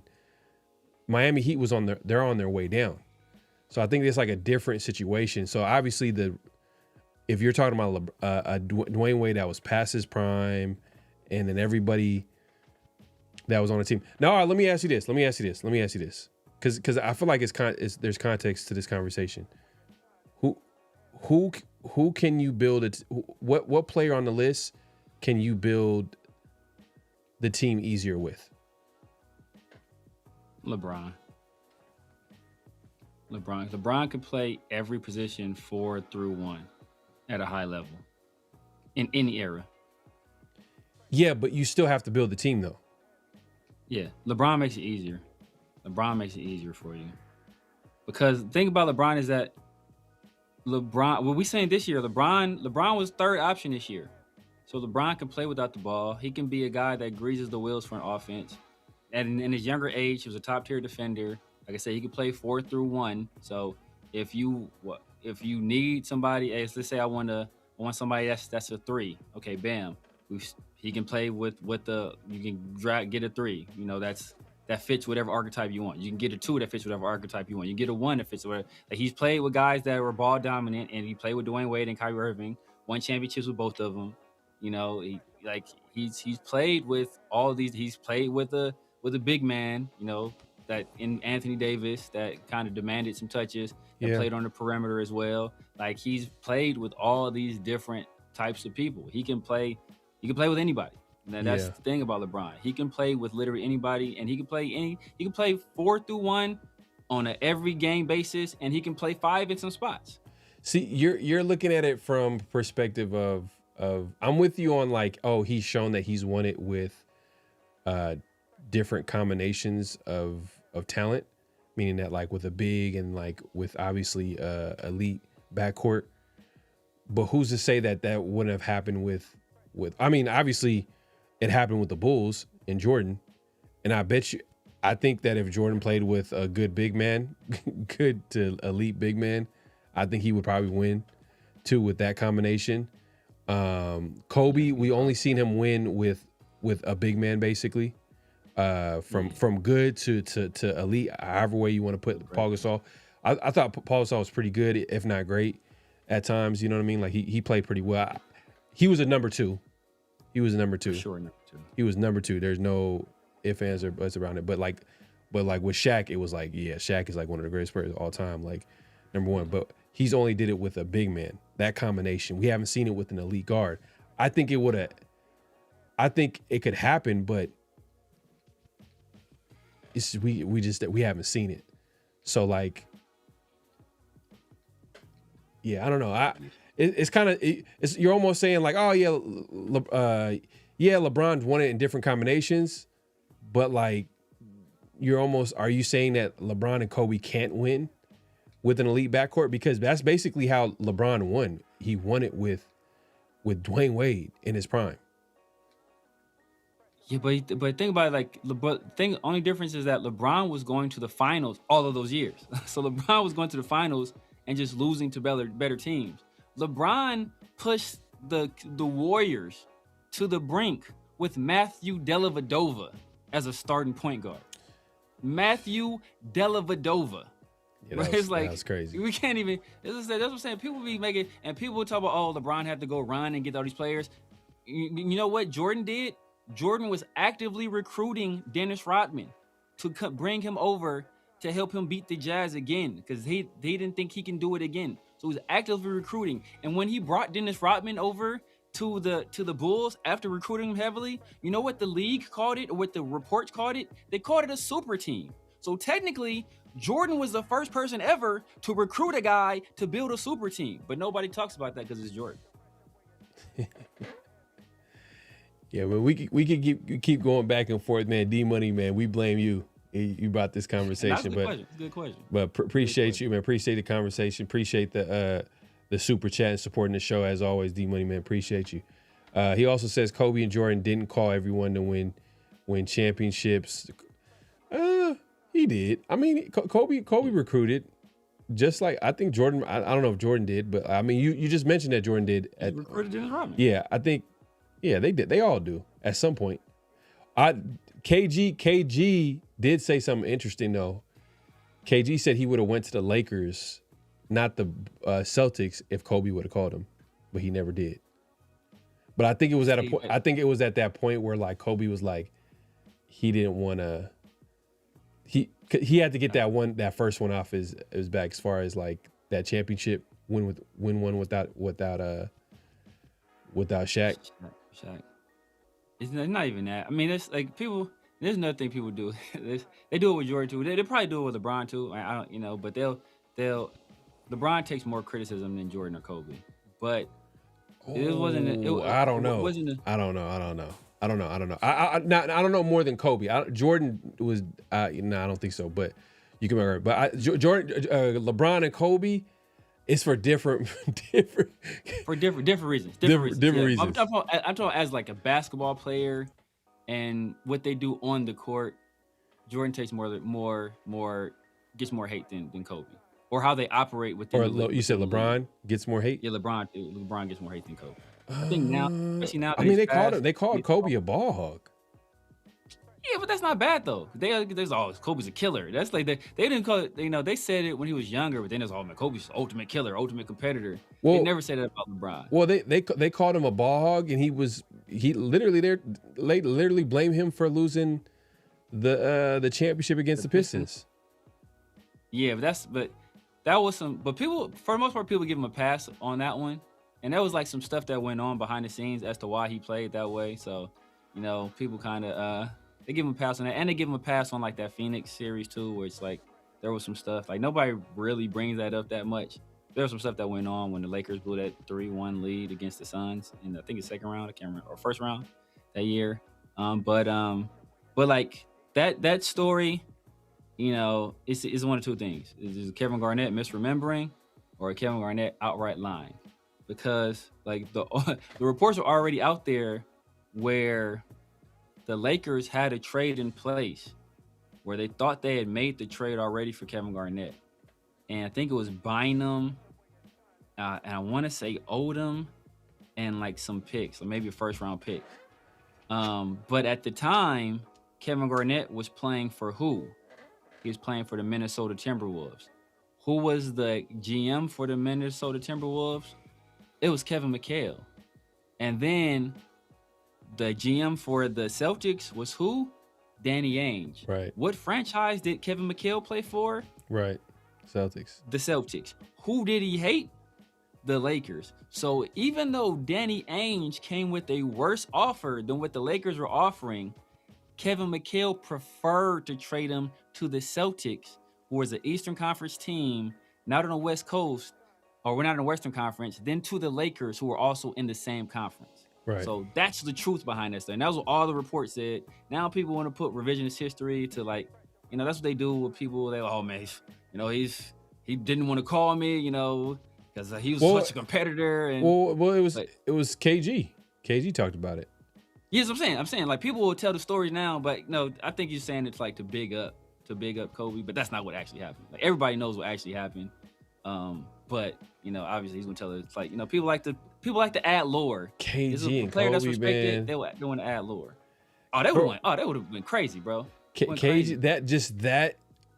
that would have just been that would have been that's I don't know. KG and Kobe, just their mentalities on that team, it would have been. It would have went bananas, bro. KG was my favorite player at the time too, man. So it was crazy because like before that, it was my two favorite players. My favorite NFL player was Randy Moss, who played in Minnesota. And my favorite basketball player was Kevin Garnett, who played in Minnesota. How that happened, I don't know. Yeah.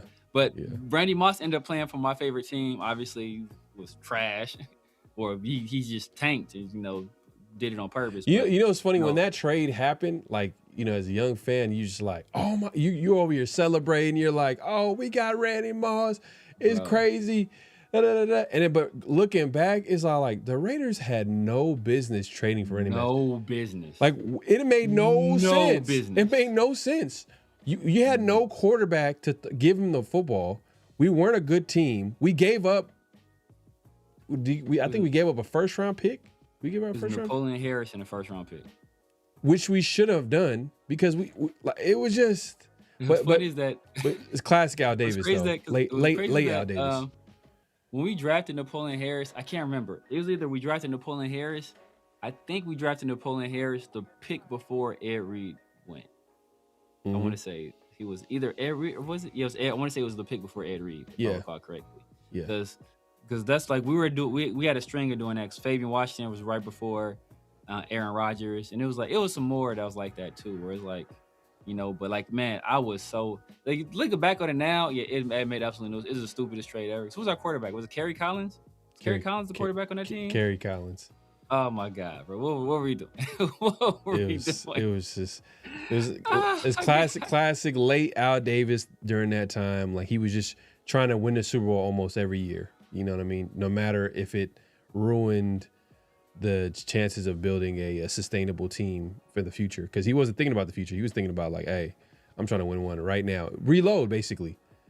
As a Raider fan, like we're used to this team just reloading, not rebuilding, and that's why I'm a lot more. Someone the other day on social media was like, man, I'm not used to you being so optimistic about the team. Because I feel it's not that I think that they're gonna win right away. It's more like I feel like they're going in the right direction. Yeah. Because you got a young QB on a rookie deal. No matter what you think of Mendoza, you got a young quarterback on a rookie deal. High floor prospect, so he could be good, very good, wherever. Look, and we got an offensive coaching staff that can probably bring out the best out of him, and then put an offense around him that will be successful. Like it's just a lot of things are making sense. Will it work out? It has to play it out. It got to play out. We have to see it. But they're doing things that make sense. Yeah. It's just I don't know. I feel good about it. But if you were talking to me a year ago today, we were cracking jokes about Pete Carroll and man, what are the Raiders doing? And obviously at this time you were going in on the Raiders' first round pick, taking a running back at number 6. Man, it was so many things that we were looking at this team and like trying to make sense of it, but it is what it is. So many disgusting moves. Yeah. But hey, man, we're not done yet. Appreciate everybody coming through. Make sure to click in, hit that like button, hit that subscribe, hit that notification bell. Are we done with flags on a play? We got one more quick one, just because I like to kick this guy any opportunity I get. Aaron Rodgers was supposed to show up for a meeting with the Steelers and the Steelers brass, and he no-showed on them. What's funny is that I think Aaron Rodgers I think the Steelers tendered him. So, he either signs the tender. If he goes somewhere else, the Steelers get compensation for him. So, and I think he's also restricted on what teams he can go to because of that tender. So he's really between a rock and a hard place where he's either going to play football for the Steelers or probably play nowhere. The fact that he's no-showing and doing this crazy stuff, I mean, it's like hard to run an organization when you don't know if the guy that was a starting quarterback last year is going to come back to be the starting quarterback this year again. So Yeah. it remains to be seen. But it's flag on the play just for it's just unprofessionalism, man. Yeah. It's Aaron Rodgers, big ego. I mean, at least he's an all-time great QB, but still, it's like, man, like, what is he thinking about? Like, I don't know. Like, does he want? It's either you want to play or you not want to play. I mean, at this point, but that should tell you that I guess he's earned that right. I guess because the career he's had at quarterback. But at the same time, like, if you're a Steelers fan, you're like, bro, let's go a different direction. Let this be a development year at quarterback. And if they don't win a lot of games year one, hey, they have a chance to draft another quarterback next year. I know they drafted a quarterback this year. Oh boy, Drew Aller. I like that. I like that for this reason. You sit by. Hopefully, the plan is for Aaron Rodgers to be the starter. So let him, sit and learn from an all-time great QB. See how it's done. Great situation. And Mike McCarthy has a track record of kind of like coaching up that position too, developing that position. So I like that situation for Drew Aller. Will it work out? I don't know, but we'll see. But yeah, flag on the play on Aaron Rodgers, man. He's been on this flag on. He's been a multiple time flag on the play. Serial. Yeah. It's a few times. When was the last time? I'm trying to think of what was he on the flag on the play for? It was some. Someone at a golf thing, right? Oh yeah. Was he dissing a fan that was trying to ask for autograph? And it was like, the fan was like, he told the fan like to prove. He said the guy was like a fake fan or whatever. And the guy was like, oh, he's like, what was my last game or something like that. And the fan told him exactly what the last game was. Yeah. And he was like, I don't believe you. He's like, I don't believe you. Like, come on, bro. Ruthless, man. But hey, we're not done yet. Like I said, we're gonna get into notable quotables. So we play a quote. You guys react to it as well as us, and we have a conversation about it. Severe, what's the first notable quotable? First notable quotable is from Raiders head coach and serial mumbler Clint Kubiak. He was asked a question about the Raiders quarterback room, and he had a very interesting low energy answer. That's hilarious. Man, do you have high hopes with Kubiak? I think he can scheme. I think he's a good offensive play caller and a good schemer. I like his. What gave me hope is that his coaching staff. I think he has a really rock solid coaching staff, full of people with experience and leadership that can kind of help steer the ship and allow him to just do what he does best and be in his bag on the offensive side of the ball. Yeah, that's what you're hoping for. But we'll see what he has to say here. Well, I expect the guys to go out and do their job, and they always talk about our quarterback competition. They're competing against the defense every day, but Kirk and Aiden are going to get reps. Fernando's going to get a lot of reps. We got a long way to go till we start playing football in September. But Kirk Cousins having his veteran leadership, guy that's run this offense before, but been in a lot of systems. Guy that can still play, can still move, can still throw the football really well, and he's done a phenomenal job in these meetings with Aiden. I've been really impressed with Aiden. Being around him, you can see why he's such an intelligent, professional guy, and I think he's got a lot of talent to work with as well.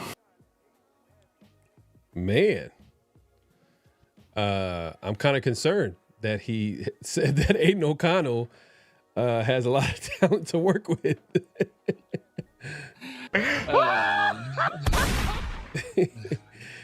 But nah, man. I think he was just, being positive. He's gonna say all the right things or whatever. But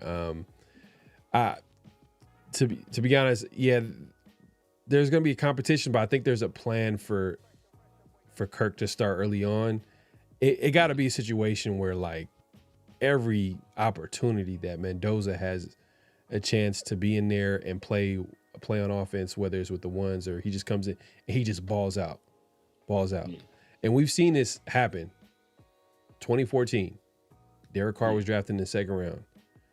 he wasn't a starter going into the season. It was Matt Schaub, but every time Carr was out there, he was impressing the coaches, impressing the fans. You know what I mean? Everybody. Like he was balling out to the point where like it was kind of obvious to everybody that Carr was going to be the starter moving forward. But I just think that Mendoza is probably going to be a guy that's going to probably sit in the beginning.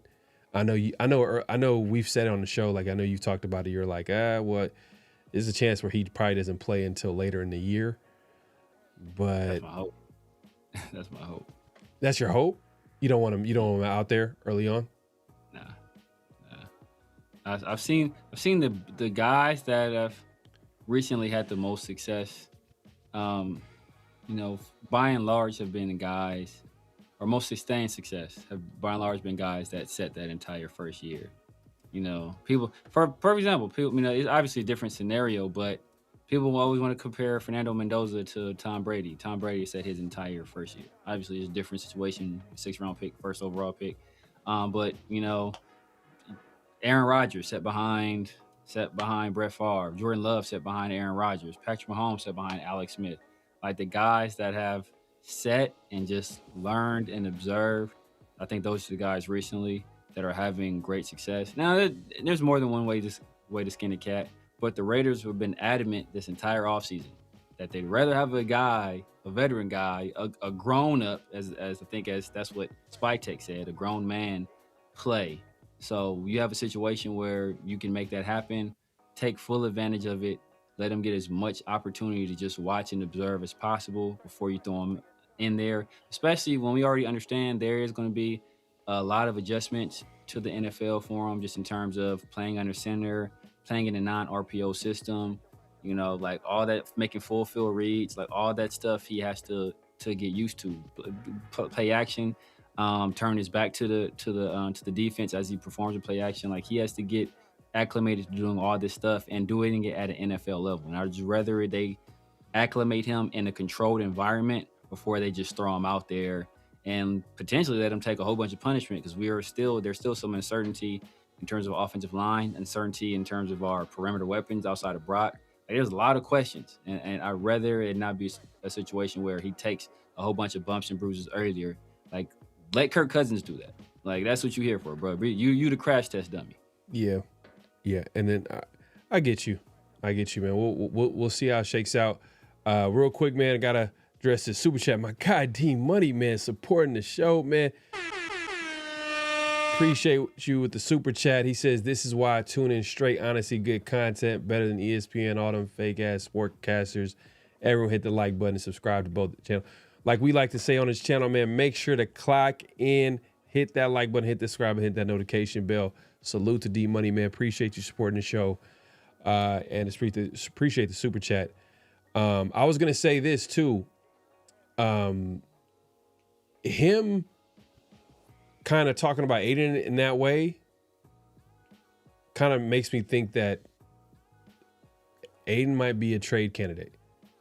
Exactly. And I'm starting to think like, all right, real quick, I'm going to give a little rundown on guys who are trade candidates on the team. Obviously, we're going to throw in Max in there just because he was traded. Already traded. He literally was traded. The only reason why he's back with the team is because, the Ravens reneged on the deal. Like they did some scumbag type deal. We don't want to go get on into all that, but you guys know what happened. They did something that no team usually does, right? And then so he can possibly get traded maybe at the deadline. JPJ, for some of the reasons that we mentioned earlier, guy's been hurt, new regime coming in. Could be a situation similar to Ja'Cory Bennett, where the talent is there. They can see there's some talent there, but they choose to move on because they feel like, they want to capitalize on, his value while it's there. Could possibly happen. I'm not saying it's going to happen, but it could possibly happen. Michael Mayer is on his last year of his deal. He's a guy that's kind of, for the most part, underperformed throughout his Raiders career. Okay. You know what I mean? He's been hurt. He's been not hurt, but missing, for a good portion of seasons. Last year, I would think probably would have been his most healthiest, most available. Did he miss any games last year? I'm trying to think. I don't think he missed any. I think he did. Like He concussion? Did he? I think he got a Did he get a concussion? I don't remember, but he missed some games. I remember we had Ian Thomas starting, and it was just disgusting. Right. It was disgusting. So he's on his last year's deal. They might look at a situation where let's capitalize on getting some compensation for him before he leaves in free agency, which they know that they're not going to bring him back. So those are kind of the guys that I'm like looking at, and then obviously Aiden O'Connell. You know what I mean? He's at this point he's going to be the third stringer. Could they keep 3 QBs? Yes, but I think if a team comes calling, Raiders are going to easily like trade him for like a 5th, a 4th. I mean, if they can get a 4th for Aiden O'Connell, man, Spy Tech is in his bag. That's the same round he was drafted in. So yeah, that's magic right there. If they can get that, that's magic. Yeah. So we'll see. I mean, what was your what's your take on that? Like some of the guys I mentioned as far as like trade candidates. I'm trying to think of anybody else. I mean, I guess you can say Trey Tucker, but I just can't see how. I know he's on his last year's deal, but I don't think that's going to happen, especially with the wide receiver room, kind of being the way it is. Like the depth doesn't make any sense. Wide receiver room is the depth there is razor thin. I legitimately think Kubiak likes Trey Tucker.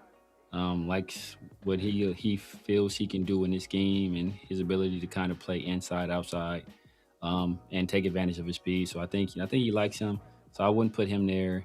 Definitely would put JPJ there, unfortunately. I don't think they do it, but if they did, I can understand why, especially if we get through OTAs or get through training camp and let's say Trey Zoon is playing extremely well and Caleb is playing extremely well. Mm-hmm. Where it's like, okay, the difference between these guys, it's not much, so we got opportunity to make some room for these young guys to play more and get some draft compensation for a guy that, will only be around another year after this anyway if we don't extend him. So, take what you can get. So I can see it happening. Obviously, Michael Mayer's been massive disappointment. We traded up in the second round to get him, considered trading up in the first round to get him. That's how high we were on him as a prospect. He was a lot of people's second tight end that year behind Dalton Kincaid. Obviously, he went third. Dalton Kincaid and Sam Laporta both went before him, but he was a guy that was. I think he was 2 years in a row. He was second, or he was a runner-up to Brock Bowers for the I forget the tight end award. I forget what it is, but yeah, he was a second. Second only to Brock Bowers. So the best tight end in the nation, people thought was Brock Bowers. Number 2, people thought was Michael Mayer. So. And I think that this year, especially looking at our weapons, it could be a potential where he has like a pretty good year, and then he walks away for nothing because we can't extend him. So if they can get some compensation for him before the season starts, I think that might be the move. But Aiden, I don't know. I don't know if they do that. Maybe if a team gets desperate, but I can't see any team right now really getting desperate because the teams that don't really have quarterbacks, I think they're like in full tank mode. Maybe Pittsburgh. He's from a cold climate. Maybe Mike McCarthy thinks he can do something with them, and if Aaron Rodgers is not around or he reneges, then you got a quarterback that has starting experience. Has experience kind of being a ball distributor. Pause. He can be a buffer between Drew Aller starting. He can be that kind of guy in between or that placeholder in the meantime. So maybe a team like Pittsburgh, because they're not in tank mode. Obviously, I don't think Mike McCarthy wants to go there and lose. So I can see maybe something like that. But other than that, I don't know how many trade candidates would be out there for him. Yeah, right now, because it's still early. You know what I mean? So like injuries could happen. Obviously, a lot could change from here and now. So I'm just saying, like, the Raiders have a luxury of having 3 QBs that have starter.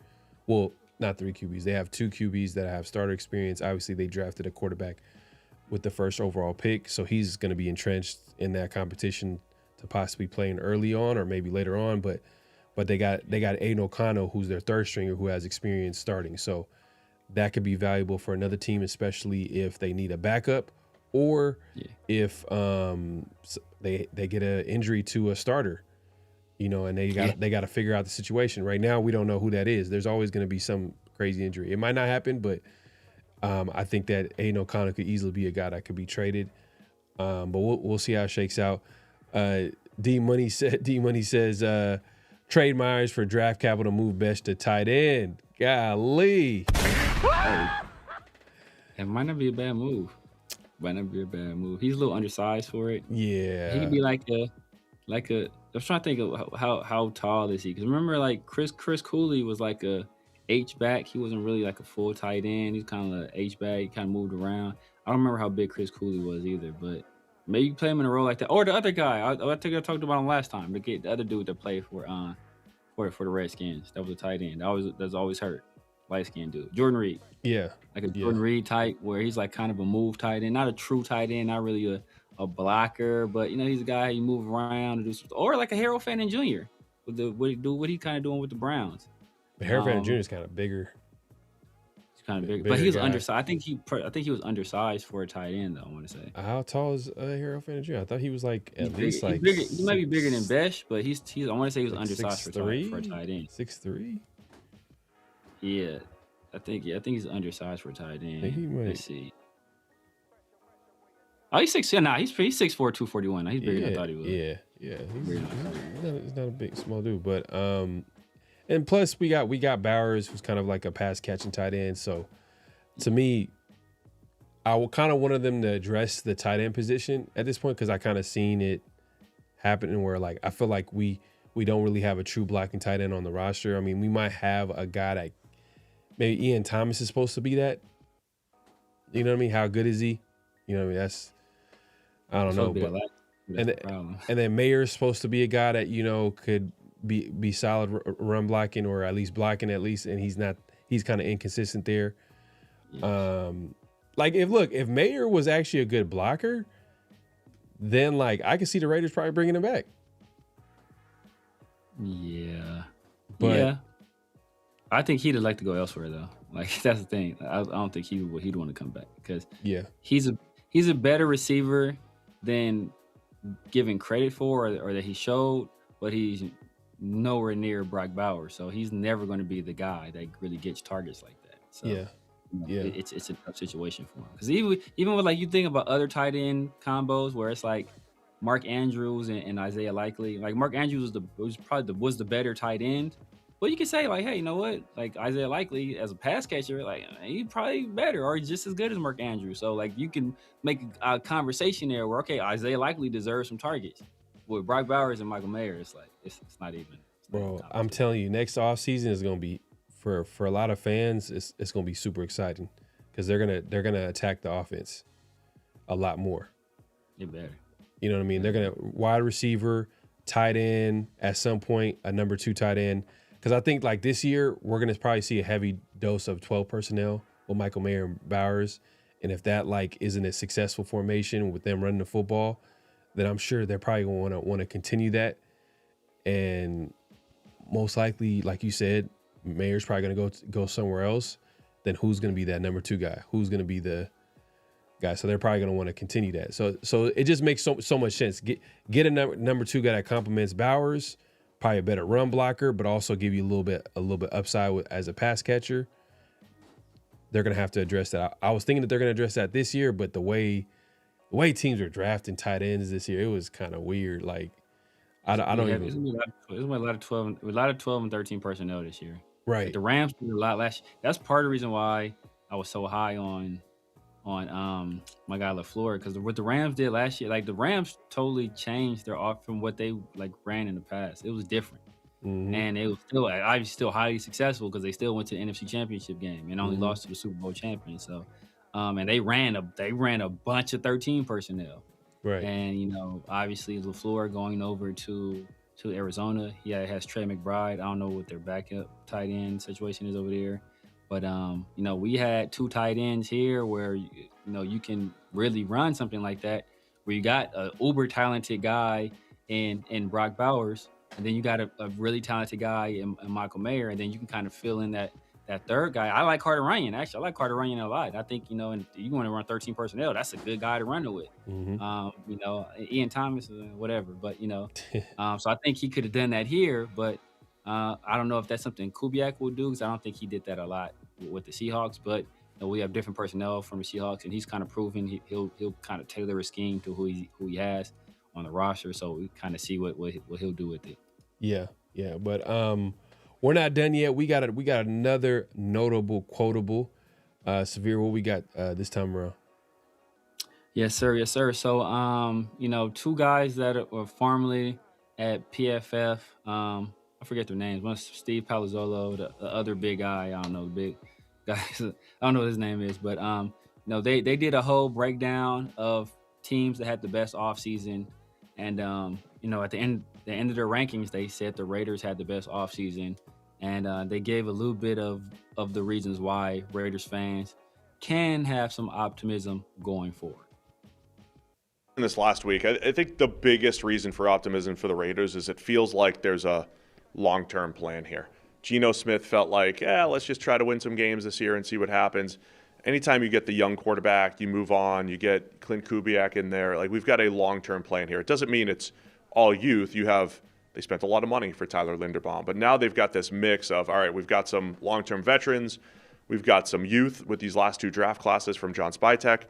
And for whatever you have with Max Crosby, you have a theoretical market value now that he's worth 2 first-rounders.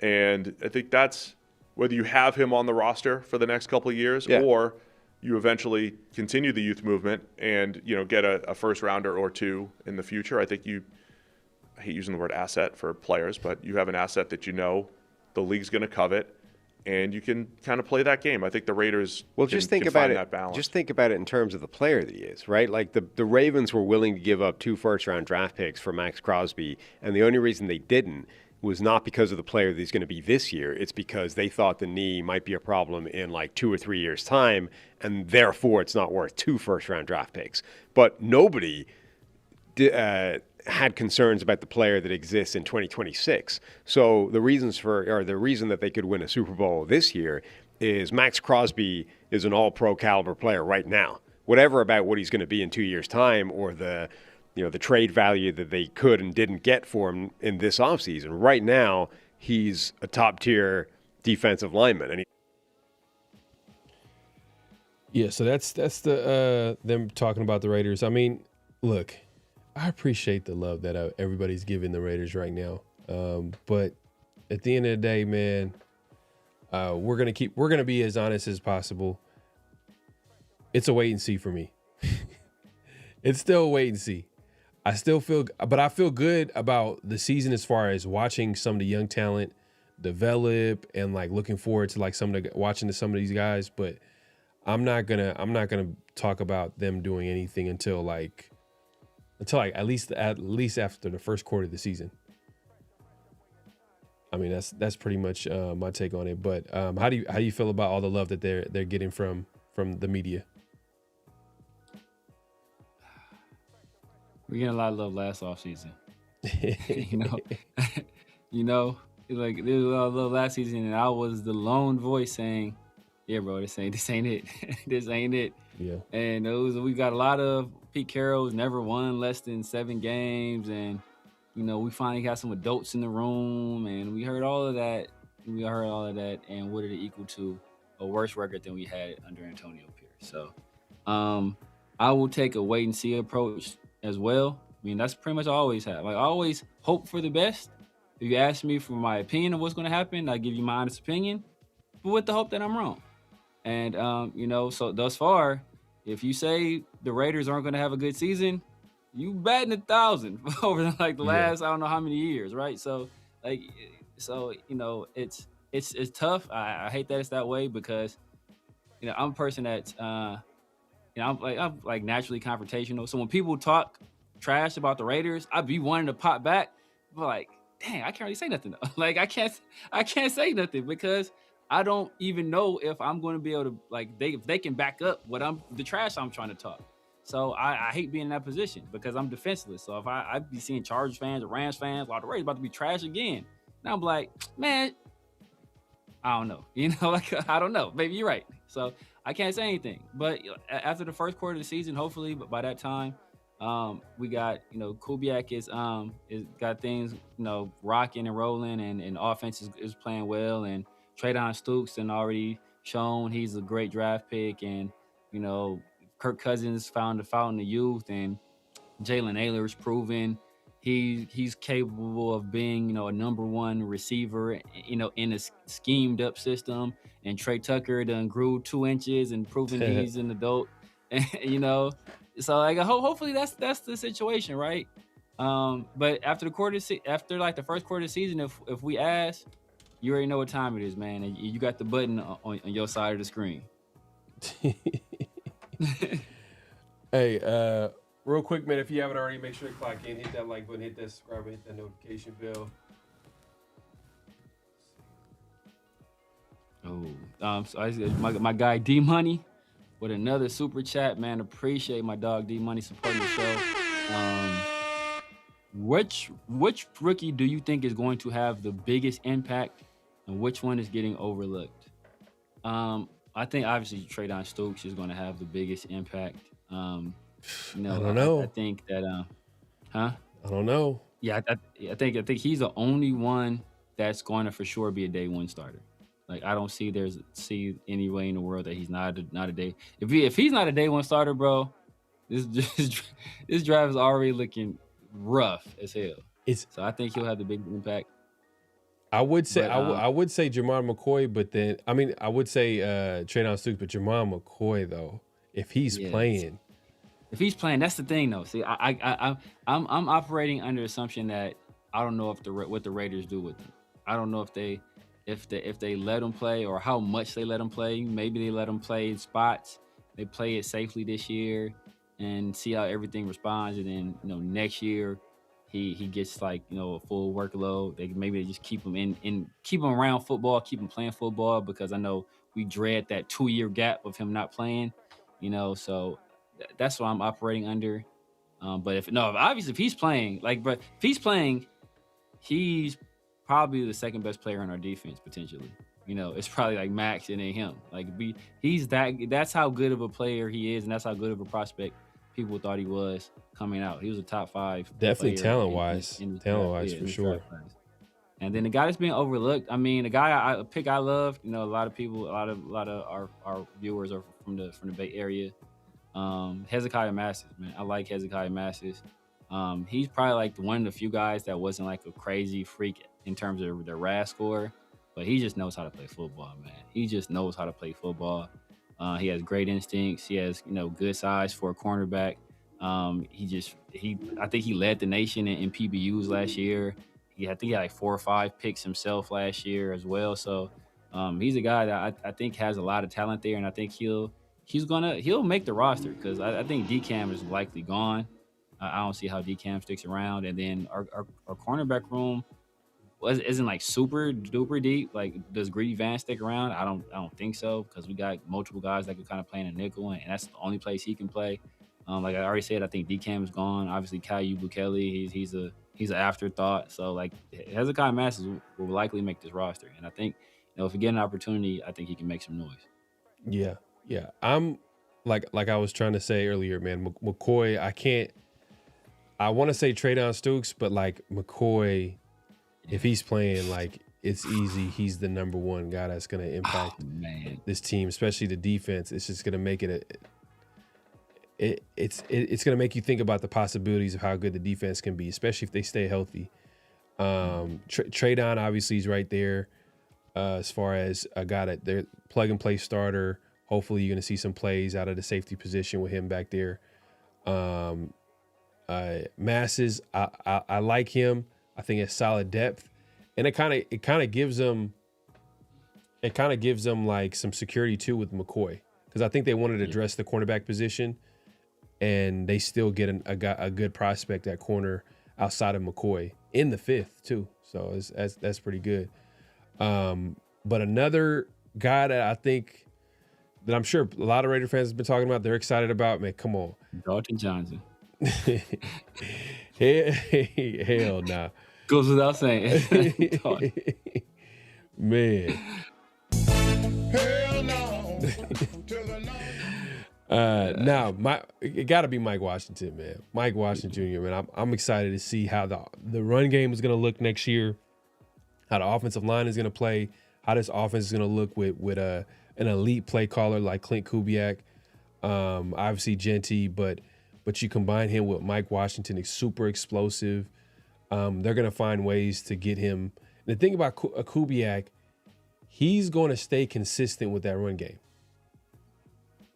You know, if he doesn't change, if he's still the same guy that he was with Seattle as far as a play caller and how consistent he was in staying, true to the run game and trying to stay consistent with it, that bodes well for Genty, but also Mike Washington, especially a guy that's going to give you like 1 yard, 2 yard, 3 yard, and then boom, 40-yard run, 50-yard run. You know what I mean? So I wonder how he's going to divvy up the carries and how it's going to look like on game day. Like, do we see like, all right, Genty get the majority of the carries, like what in the first quarter? Does Mike Washington come in and get more carries in the second quarter? Does he get a whole drive in the second quarter? Like, we all know that Genty's going to finish with the most carries on the team from individual standpoint. But then, like, if you're looking at like last year with Seattle and how Clint Kubiak was able to utilize his running backs, you got one running back getting the lead getter getting a 200 plus carries, and the next guy up getting at least 180 carries. So that's pretty even. You know what I mean? That's not a huge gap. So that's what makes me excited about a Mike Washington is like, man, if he's able to clean up some of the issues that he had in college as far as ball security and gain some trust with his coaching staff, bro, we got a guy that, who's hungry too and motivated. You hear him talk, he's talking about the Hall of Fame, and like, I'm trying to be great. Yeah. Like, I'm trying to be great. He's not afraid to say it. He's saying it out loud, proud, like, I'm trying to be great. And I love to hear it. I love to see it. So, he's going to be the number 2 guy in that back room. So, to me, the run game next year is going to be exciting to watch. I hope it's going to be exciting to watch but from a talent perspective, you see it. But definitely. But yeah, the biggest impact, McCoy, and then obviously I'm gonna put Traydon and then Mike Washington for sure. Mike Washington, I gotta put him up there too, because I don't think we've had. I mean, I'm trying to think. I'm thinking Michael Bush, McFadden days. To be honest with you, as far as talent, yeah, 2. Yes, 2 guys where you'd be like, I know they. I don't want to say I know, but like they have potential to give you 100 yards. Yeah. Like Bush, he's proven even before McFadden got there, he's gotten 100 yards. So he's capable of doing that, and he's done it even with McFadden there. And McFadden, obviously, we know he was an explosive running back at the backfield. So I'm just saying, I haven't felt, and I know a lot of people are like, well, how about Jacobs and Jalen Richard, and how about Latavius Murray and Jalen Richard and DeAndre Washington, that running back room, and I'm like. Yeah, technically it was a solid, running back room, but I like the way I feel Genty and Mike Washington. I'm like, bro, you got 2 guys where they could potentially. Yeah. Mike Washington got to show us, but and Genty's obviously he's had a few 100-yard games in his career, a few multiple touchdown games as well. I mean, the only backfield that would even it's not. I don't want to say it's close. Well. Technically, it's close because Mike Washington is an unproven commodity, and at this point, both of these guys had shown that they can be lead backs in the NFL. Was when the Raiders had Josh Jacobs and Kenyon Drake, but we just did not utilize Kenyon Drake at all. Did not use Kenyon Drake at all. I think Kenyon Drake was coming off like a 900-yard season with the Cardinals, and I think he all-purpose yards. He might have been like 1,300, 1,400, something like that the year prior. So he had kind of shown he could be a guy in the NFL that could be a weapon. Yeah. But obviously it's like just raw physical talent. He's not the raw talent that Genty or Mike Washington is. Jacobs. We'll see if Genty ever surpasses what Jacobs did. Jacobs, NFL leading rusher at one point. You know, so we'll see if he gets to the level. Yeah, I just didn't feel the same way. I didn't feel the same way that I did. Like when I think of Michael Bush, I'm like, man, like I was happy the Raiders drafted him in the fourth round because he was a Heisman. There's two Heisman candidates. And it's funny. Michael Bush is the reason why John Gruden got fired. Did he get fired or did he step down as a coach with the Tampa Bay Bucks? Because they missed the playoffs because of Michael Bush. Oh yeah, no, he got fired. I want to say he got fired. He got fired, right? And now last game of the season. Remember he had the FFCA hats, Fired Football Coaches of America. Yeah. So the last game of the season in 2020. No, it was not 2020. It was 2000 and might have been.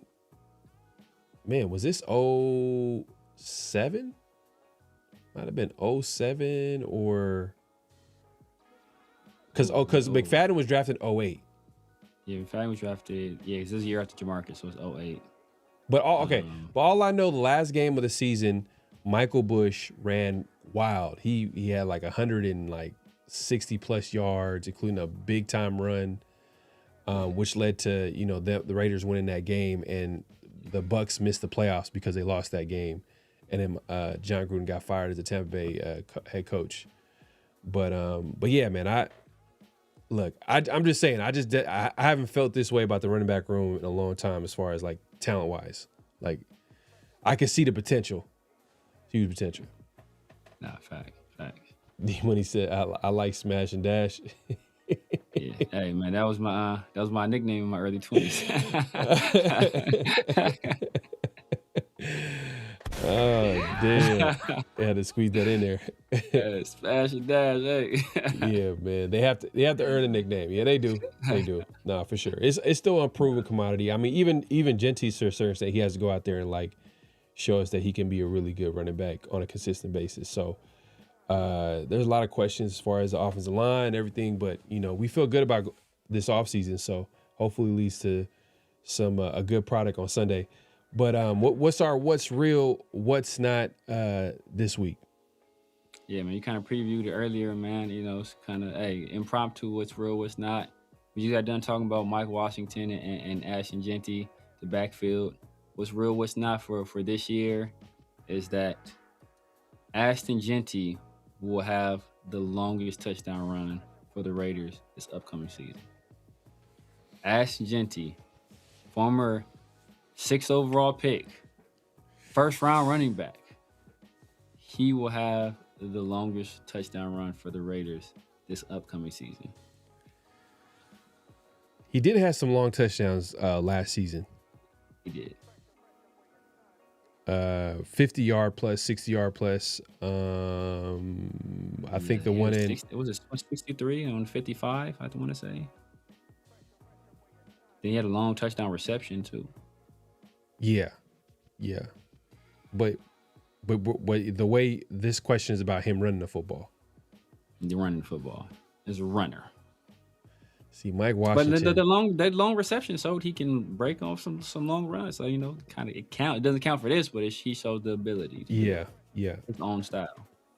Yeah, it's just Mike Washington. It makes things a little bit more interesting. I'm gonna say. I'm gonna say real. I'm gonna say Genty's gonna have more cracks at it. He can get the ball more. They're gonna find ways for him to get in the backfield. If that offensive line improves, man, I want to say he's shown it with not having a good offensive line. So in spurts, I want to see a better offensive line. I think he's gonna get that next year, hopefully. And I'm gonna say, yeah, he's gonna have the longer touchdown run. But Mike Washington is I could easily see him get it too, just because of the speed. Yeah. And it's almost like, because Genty is more like a better talent, but more like a Jacobs style runner, where he's like a physical runner, not really gonna Now Jacobs, I think is a little shiftier, but Genty more power, the more contact balance, more of a tough runner. I feel like Jacobs is more shiftier, but I feel like Genty's way more like his ability to like create explosives is probably better. I can give you that. Because Jacobs didn't really have a lot of big runs early in his career, but I think, but a lot of Genty big runs come off of like missed tackle, like or broken tackles. I think that's where like the difference was. Like he had a better ability like to break tackles and keep his feet than Jacobs did. Jacobs like was physical and tough as a runner, but he'd always fall forward, but he wouldn't necessarily like break the tackles. Genty does a good job of breaking tackles. That's why I look at his big runs, like they were broken tackles in the open field. Contact balance. Guys conceivably would think like, oh, it's a tackle. Oh no, he's still on his feet. He's gone. Like those situations. So and when we talk about this question, we keep talking about Mike Washington, but I think there's a chance Trey Tucker gets some carries. There's a chance Jalen Naylor gets some carries. There's a chance Mike Dixon Dixon gets some carries, right? So there's some other guys that will get their opportunity to run the football. We've seen Clint Kubiak do some stuff with Rashid Shaheed. I'm gonna say not real. I'm gonna play the field. I think some other guys will get opportunities to run the football. So I'm gonna say not real. We say wham and whoosh. Wham and whoosh, man. Come on, Xavier, man. We need better from you, man. Wham and whoosh. LS in the building, man. Appreciate you coming through all the way from down under. My God, ask LS who he thinks is gonna have the longest touchdown for Raiders. Yeah, we're gonna see. Cause and the other guy's name is Sam Monson. Quick question, LS. Is Sam Monson? This is one of your people. Is he from down? Is he down? Is that an Australian accent or is that like a British accent, like a poor British accent? I can't. Like a Manchester. I don't know, not Manchester. I don't know the provinces in Britain, but they all have different accents apparently. I think Manchester has like the rough ones. Yeah, man. Well, hey, man, we'll see. It's gonna be a long season. Like I said, I'm excited about the. He said not Ashton Genty. We'll see, man. My dog. We'll see, but we'll see what happens next season as far as the run game. Who's gonna have a productive season? I'm thinking I'm looking forward to the Raiders run game next season just because I'm thinking the offensive line is gonna be better. I think it's gonna be a better play caller and Clint Kubiak. But hey, at the end of the day, like right now we're just talking about it. Ireland, maybe. Yeah, maybe that's it. Yeah, okay. That's not really Australian. Not British, but I can see Ireland. Yeah, that makes more sense. Yeah, that's. Yeah. But see, is Ireland or I gotta hear Scots. It would be more Irish than Scott. Yeah, man. Well, hey, we appreciate everybody coming through at this point. Clack out, hit that like button, hit that subscribe, hit that notification bell. We appreciate everybody pulling up. Severe, man. Let the people know where they can find you, what to look forward to, all that good stuff. You guys know what it is, man. The Severe Raider here on YouTube, Snapchat, TikTok, X, IG, True Social, Kick, Twitch. Sunday, for the time being, just Wednesdays in the Raider War Room. You're taking a brief hiatus from the Sundays until we get like closer to training camp. Obviously, if some big news happens, we'll hop on the Sunday show. But for the time being, just Wednesdays, and then obviously Tuesdays and Thursdays, my dog PharoahNFL 50/50 show and Around the Shield. Make sure you tap in, hit the like button, subscribe, hit the notification bell. And I am nominating my guy, LS, to be the person that breaks Deuce Gruden's lift record. All right. So we got to get LS on the plane, get him out here to Vegas, put him in a powerlifting competition. I'm gonna put money on him to break Deuce Gruden's record. There you go, man. For sure. Bet it on Cauchy. Yeah, Cauchy. Bet for it on Cauchy. Thanks. D Money, man, again with the super chat. I appreciate you, my guy. On the way out, he says, "Do you think Lakitasi starts at nose?" No, I do not. Yeah. I mean, what do you feel about this? Are you talking about just this year or at any point in his career? This year, no. I can see maybe at some point in the future. I can see it, but for this year, now he at least another full year of development. Technically, he lost a year last year on developing as a defensive tackle, but they moved him to the offensive side of the ball. So, and maybe there was still some good exposure, so he can learn, what offenses will try to do to him. So it could end up working out in the long run. But this year, I just think Adam Butler, we got JJ Pegues, then we got the Brandon Cleveland. I think all those guys are just more advanced right now as football players, and they're a little bit better suited for that role at this time than Lucky Tassi. But Lucky Tassi definitely has a lot of potential there to be mined, and hopefully this is the correct coaching staff to kind of bring the best out of him. Yeah, I'm not expecting anything from Lucky Tassi, so that's just where I stand. I just Not this year. my expectations, or even just in general, like my expectations are low. It's a crapshoot. When you get some of these guys from these international programs, I know they don't take a roster spot, so it's a win-win for the team. But also, like, you're taking a guy that's never played football in his life, and you're hoping that he catches on, even though he has all the physical attributes to be, dominant. You know what I mean? But he's never played the game, so it's like, you basically gotta hope that your coaching staff is on point, but also that he takes well to coaching too.